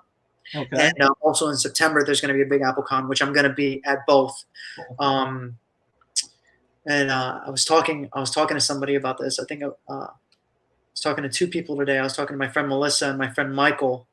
But basically, I want to do conventions. I'm muddling things up because something really big happened to me today. So which is something I want to mention to you. So Big Apple Con is going to be my next con that I'm going to, and the reason why I feel safe about it is because I'm actually getting my shot in the beginning of in the beginning of next month. Okay. In my second shot, and I'm going to be cleared to go. Great. I just got my first shot yesterday. I shouldn't have told people that, but I like to have an excuse not to do things and back away, say, hey, I didn't get my shot, sorry. But I got my first one yesterday. I'm still dealing with a little bit of a sore arm. May 10th, I go back for my second. Actually, just speaking of cons right now, I was looking at my phone because I have a few special shows I do some days because I'm booked on my Tuesday night, so I'll do like a Wednesday night show too, which, by the way, at the end I'm going to announce my guests next week. I got a Tuesday and Wednesday night show. But on May 26th, I got oh my God, I'm going to butcher this name. Salvatore Lomedico, who is running PowCon in New Jersey, which is the weekend of May 29th and May 30th. I don't know if you're familiar with that show, if you want to check them out. Where is it? It's in Jersey. I don't remember where right now, but it's called PowCon. So you can look them up and check it out. But I know a few artists going, and it sounds pretty cool. You know, if I didn't have my medical issues, I'm sure I would have been at the show as well. You know, so you might want to, you know, look into that. But yeah, there's a bunch of shows coming in May, I know, in Jersey. I haven't looked at anything. All I knew were the Jersey shows, and I believe it's in August is Terrificon. Okay. I haven't been paying attention. Too? What? Is that in Jersey too? No, that's in Connecticut. I believe is that at Mohegan Sun? I believe he does it at. Okay. Mitch. I'm in Connecticut all the time. Mitch, who is the show promoter and the showrunner there, I have had chats with him about coming on to the show. He was supposed to come on a while back, but he had a family engagement, and he's like, I can come on later. I said, no, family first. Do your stuff there. We'll book you another time. So I got to chat with him to get him back on at some point. But yeah, I'm looking forward to going back to cons. I'm just me too. Yeah. Still a little nervous. Number one, I want more product at my table. I've been running kids sections for years that I haven't built product. I haven't done a book, my own book. God, it has to be at least 10 years. I've had projects in the works, and for whatever reason, things fell to the side. And, you know, whether I had to focus on my day job for bills or whatever, things happen. And I'm like, I can't let that happen, especially after having COVID. I'm like, I just got to push my stuff out. And so that's why this fall I'll be releasing as a webcomic, Dax Photon, and it's a sci-fi adventure story, kind of comedic. But that's me. And so I'll feel more comfortable doing shows probably next year when I've built up my product to sell. But I'm looking forward just to walking shows, you know. Absolutely, yeah. Again. So Big Apple's going to be your next show. Big Apple was actually my very first show, and it was my very first show in '97. That's cool. Was it in the same place, the New Yorker? No. This is when they were doing the Big Apple Con in the church basement over up in Columbus Circle. Wow. I was going way back up there, the church basement. They held it like monthly or every couple of months. And and what was really nice was like the first, I don't remember, 2 or 3 shows I did, the promoter gave me a free table because I was new. And then after that, he's like, you got to pay. I'm like, okay, you know, but it was nice. He helped me get my feet wet, learn some stuff. You know, I don't know why he was nice to me. But hey, whatever. It was a cool thing that he did for me. There are a lot of good people out there. Absolutely. But I haven't been to a Big Apple show in years. You got it. Actually, I'm not gonna lie. It's pretty expensive. Yeah. I don't mean to knock it because, to tell you the truth, I love Big Apple Con because my the fans who love my work go there. Like my type of fans, the people I want to capture, go to New York, go to Big Apple Con. Honestly, I would have to say the fan base there is stronger than even Comic-Con, because one thing I really like. I don't mean to say this in like a weird way, but there's a lot of people that go through the cons that just walk by us, and they don't realize that we're people too, and you don't have to look at us and think, oh, we're going to try and get you to buy our stuff. Yeah. The truth is that if you're feeling like, you want to come see us, but you don't really have money, walk up to us and talk to us. If you're getting in the way, we'll tell you like, hey, I'm sorry, like it was nice talking to you, but I've got to keep tabling. But yeah, that Big Apple Con is amazing because usually when I go there, I usually sell like I usually get my money back and probably double, which is great. And it's just for a weekend's worth of work, and it's a lot of commissions, but it's worth it, and I love it. Yeah. One thing I did want to mention is I'm going to start up my cons, and I feel bad. I'm gonna look up his name because I just remembered. His name is Michael, and I'm on his YouTube all the time.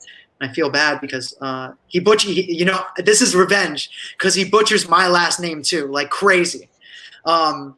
Michael D. Nicola, and he's a phenomenal artist as well. And this guy, like just joining his live sessions is just wonderful. The way he talks, and he's really in tune to like pop culture and stuff like that. He's really like a phenomenal artist and a phenomenal just personality.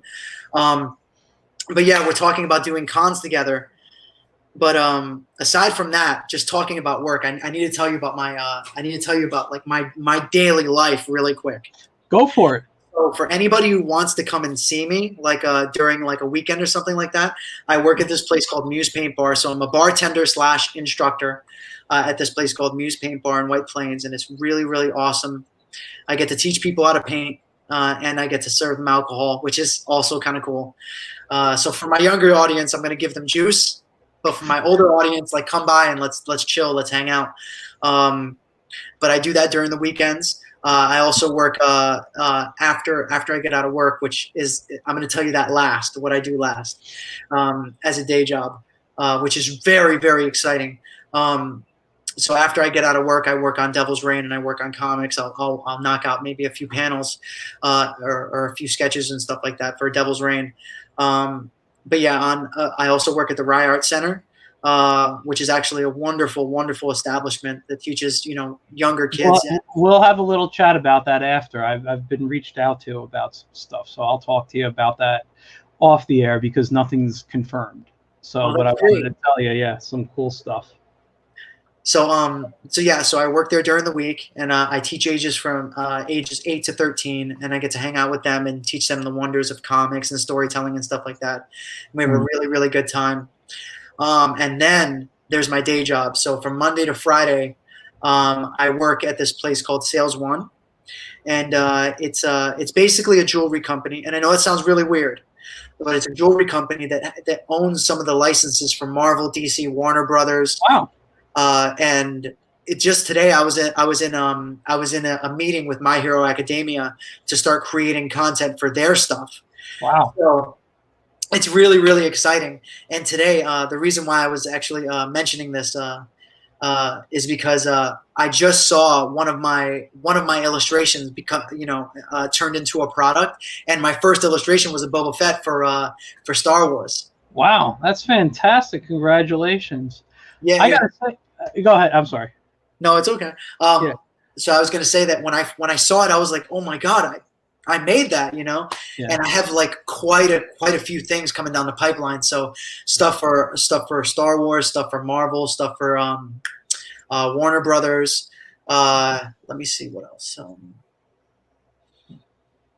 Yeah, it's really, really cool stuff. I'm going to share it with my Instagram as soon as they allow me to. Because I want to share this with everybody, but basically my Deadpool stuff, I'm like crying about because I'm like, this stuff is so cool and I love it. But yeah, I'm actually talking to Marvel editors, and I'm actually a part of their summits as well, and watching what's coming down the pipeline. Like this stuff is what Marvel and those guys are doing. They're going to come out with some really mind-blowing stuff very soon. That's great. So, yeah, it's really exciting. I signed an NDA. I can't talk about this. No, hey, listen. I get it. I have a bunch of NDAs signed right now. It happens. Isn't it crazy? It is one of those. Well, I got actually 3 right now. I don't know if I'll call it a bunch, but I have 3, and it's it is interesting. I will say, when you mentioned My Hero Academia, I actually just started watching it over the weekend. I finally sat down. I'm in season 3 already, almost at the end of season 3, and that's what I've been listening to while I work, and that's what's been distracting me from getting work done. So I was recently working on a motion comic for a company, and anytime I did not need to use sound or sync sound, I had it on. Anytime I had to use sound, I paused it and I just focused on syncing sound up and all this stuff. But yeah, when I wasn't doing it, and or because I don't know if it's my computer going slow or whatnot, when I'd have to render this, it's about 2.5 minutes. It took literally like 45 minutes, almost an hour to render, just so I can preview it. So I'd be able to get through, like, sit and get 2 episodes done and just sketch and do stuff. But yeah, it's a right? decent show. It's a very interesting concept, and good luck with that. Hopefully something comes of that for you. Yeah. You know. Anyway, oh, that was the last thing you wanted to share, right? Was that company? Yeah. Yeah. Oh yeah. my God. Because you said you're going to save something for the end. I mean, that sounds. I did see you post something on Instagram about, I guess, a piece of work that you did, and I'm like, wait a second, what the hell does he do for a living? What do you know? I haven't talked to you, like really sat down to talk to you in a while, so I didn't know. I thought you were just really focusing on comic work. Yeah. You know, like doing comic books and stuff, and yeah, I didn't know that you were doing it. I thought that was really cool stuff. So congrats on that. How did you get a job like that? To be honest, during COVID, I pretty much, actually, I spoke to Adam Kubert about this too. This guy really, like, I swear to God, he sets me straight. Yeah, he really does. This guy, he's amazing. He's the Kubert School and everything. Like, those guys are amazing. But he basically told me, you know, I asked him, I was like, hey, look, you know, if there was ever a moment for me to try to break in, this is it, because, you know, I'm already, you know, I'm pretty good, but you know, obviously, like, everybody can always get better. But if there was ever any moment that I really needed to break in, like, this is pretty much it. And and it was just as COVID hit, and I just lost my job, and we were talking, and yeah, we just he basically, you know, just said to keep knocking on that wall, and that you know, he obviously, like, does his part, like, he tries to, like, hit me, you know, tries to get me gigs as well, but it eventually, like, it's going to be up to an editor to go, hey, his stuff is good, let's do it, let's approve him. But this is like a good stepping stone, which is what we were talking about. So I applied to over 100 jobs during this COVID thing, over 100, just trying to get work. And I was mainly doing art jobs, and mainly trying to get stuff with you know, doing comics. But as you know, our artwork really comes and goes. It really does. I know. I didn't work on art for almost the entire COVID, outside of, like, my own personal stuff. As soon as, like, January came, it's like, oh, we're back. Here's some freelance. And now I'm you know, once this motion comic is approved, I'm technically done with work until something with those NDAs I talked about say, let's move on. You know, so it's like I'm looking for my next gig at the moment, actually, right now. So anyway, continue.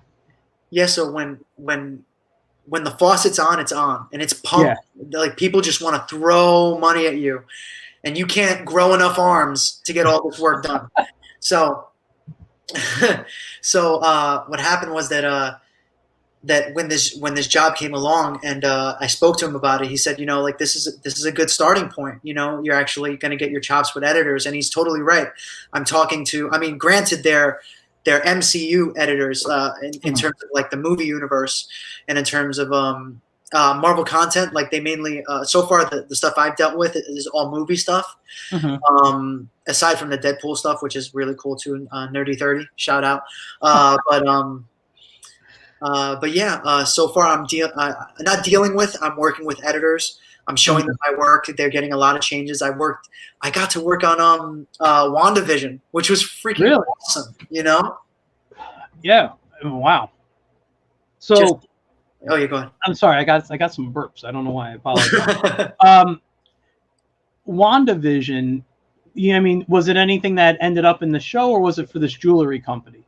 Oh, it was for the company. Oh, But these editors, it's really, really great what these guys have to do. And I've got to say, I don't envy them. The hurdles they have to go through are really crazy. Yeah. But they actually need to get approval from the actual actors. Yeah. Wow, I didn't know that. That's interesting. I didn't know that you have to get approval from the actors. Yeah. So the actors have agents, and the agents need to, approve the likenesses and all that stuff. So basically, in one way or another, the strings always lead to these very, very powerful and crazy, like up there people.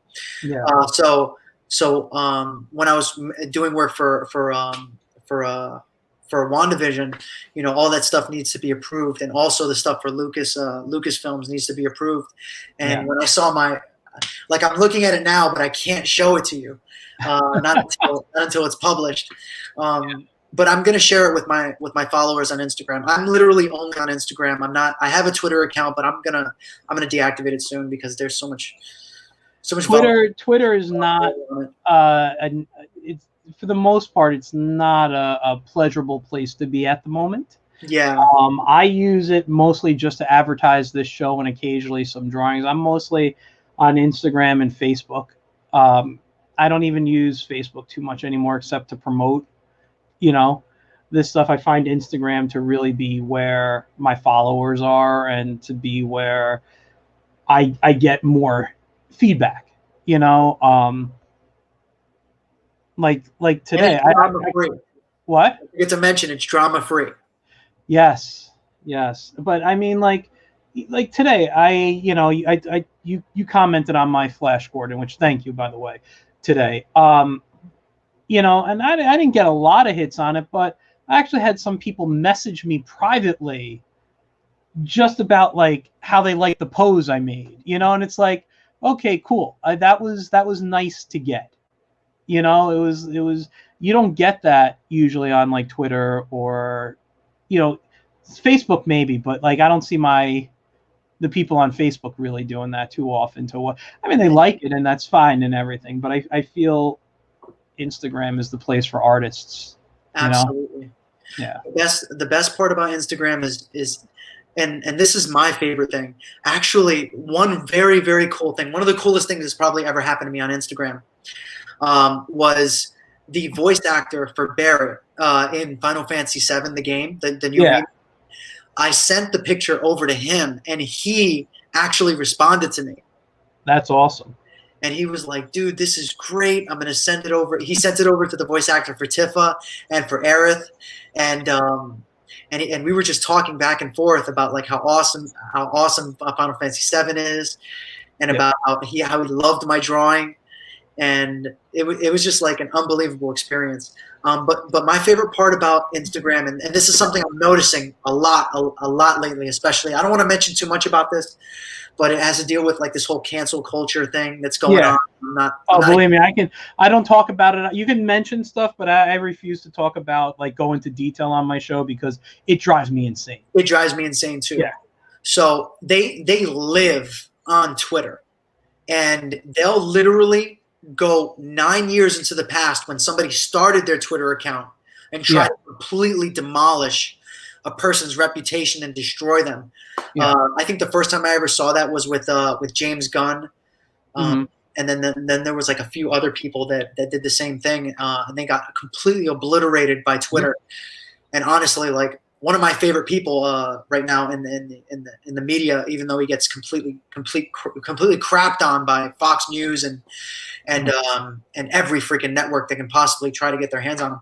But Elon Musk, who I'm like a huge fan of because of SpaceX and Tesla, and also like Starlink and all that crazy futuristic stuff that I'm really into.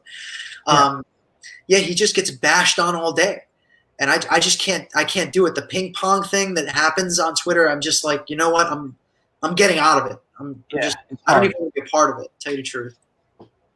Yeah, no, it's difficult. I don't pay attention. Like I said, I go on, I post. If someone tags me in something, I'll retweet or like it, but I don't get involved, So It's a weird world we live in. And again, I'm not going to. We talk about this off air, and I can complain to you for hours. But yeah, I'm not into the cancel culture stuff. It drives me insane, and I'm the type of guy, I'll go watch YouTube videos that it's just going to make me angry, but I'll still watch just because I kind of want to know what's going on. And then I'm just like, why am I watching this? And it just drives me. But yeah, I can't get into it. I can't get involved in that. You know, I just want to make comics. I want to tell stories. I want to animate. You know, that's all I want to do. I want to create entertainment for people without any problems. You know, if you don't like my stuff, don't watch, don't read. You know, put it down. Don't give me the money. I don't care. Or give me the money and then burn it. I don't care. It's not. It's, you know, you don't. And not everyone has to like the same stuff. And people should be respectful of what other people enjoy. As long as it's not hurting anybody, I don't see a problem. I agree. You know, so, but with that, we should probably start wrapping up because we're almost at 2.5 hour mark here. And I'm sure I can sit and chat with you for a lot longer because I'm having a great time. I'm really enjoying this. Because we don't get to really sit down and talk outside of like shows or, you know, phone calls here and there or whatever. So it was really nice to hear more stories from you, getting to learn a little bit more about you. I'm going to ask you in a moment to hang out backstage. But before you go, number one, everybody in the audience, please don't forget to go on to Kickstarter. Click the link in the comments after this is over. Go into Kickstarter and donate to Devil's Reign. That's number one.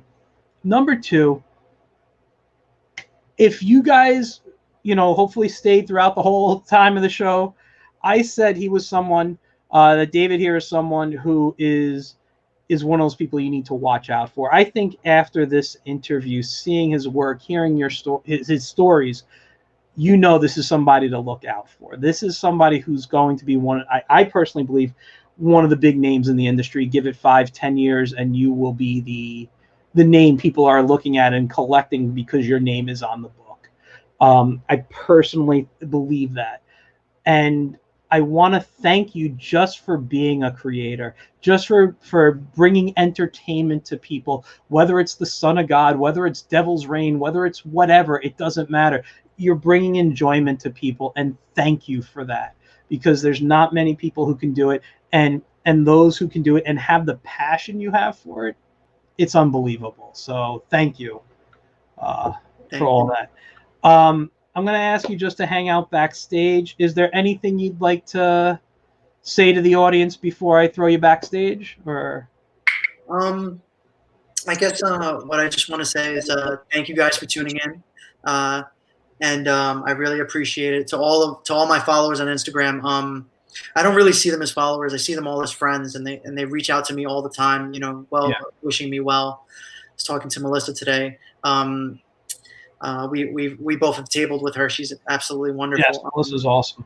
My friend Tiffany as well, and Michael too. All these great people. You know, I appreciate all the support. If you want to see more of my artwork, please donate to the Kickstarter. It helps us out a lot, and it means the world to me, because it means that you're fueling my passion. You're really pushing me up. You know, and it means everything. And I promise there's a lot more in the tank. What we're gonna come out with is just gonna be mind blowing. It's gonna be like nothing you've never seen before. It's gonna be very special. And meeting Rudy and Alexa and working with Eli, who's my partner, and she's absolutely incredible. She's the colorist, and yeah, we're working really hard. And obviously, I get to work with Alex as well, which is a huge treat. But yeah, also working with you, Michael. I mean, you've got the biggest heart that I've ever seen. Thank you very much. Yeah. I appreciate that. But you know, I just like to help people out, man. If I can help you, then I'm happy. You know. Yeah. All right, man. Everyone, I'm gonna put him backstage. Thank you for coming on. I'll chat with you in a moment. All right. Bye, guys. Okay. All right, guys. So I had a lot of fun tonight. we're hitting like 11 o'clock almost. It's one of my longest interviews. I've had a little bit that gone a little longer, but man, it's just so much fun talking with him. Check out his Instagram, which has been scrolling across the bottom. If you don't already have, if you're not already following David, don't forget to check out his the Kickstarter, because I'm telling you, like I said, I personally believe this guy 5-10 years from now, these are the people his books are what you're going to want to be collecting. And I personally think you're going to kick yourself if you don't donate, because you'll be searching for his older books and you can get that right now. So in the meantime, I want to thank everyone for tuning in. I really had a lot of fun tonight. Next week, I'm just looking at my my little Google Notes here. Next week, I got Juan Espinoza coming on, who's another friend of mine who's tabled with us. I think David may know him. Great illustrator. Yeah, I believe is he the illustrator? I'm sorry, I'm blanking right now, but great guy. You're gonna love him. Let me tell you. I forget if he's the writer, illustrator, or both right now. It's getting late. My head's going a little blanky, but he is someone you wanna check out. And he's got a Kickstarter up. Also, that Wednesday, the next day, I got another show with Philip Russett, who does so many amazing things. Too much to name right now. I really can't wait to chat with him either. Fantastic guy. I follow him on Facebook, and I'm always so into the posts and work he's showing and stuff. So, you guys, thanks again for tuning in. If you haven't already, please like, follow, and subscribe. GetInToon.net on Facebook, Michael Gracia on YouTube and Instagram, and TuneMaker76 on Twitch. All right, guys, I will see you soon. Have a great week, and I will see you next Tuesday. Bye, guys.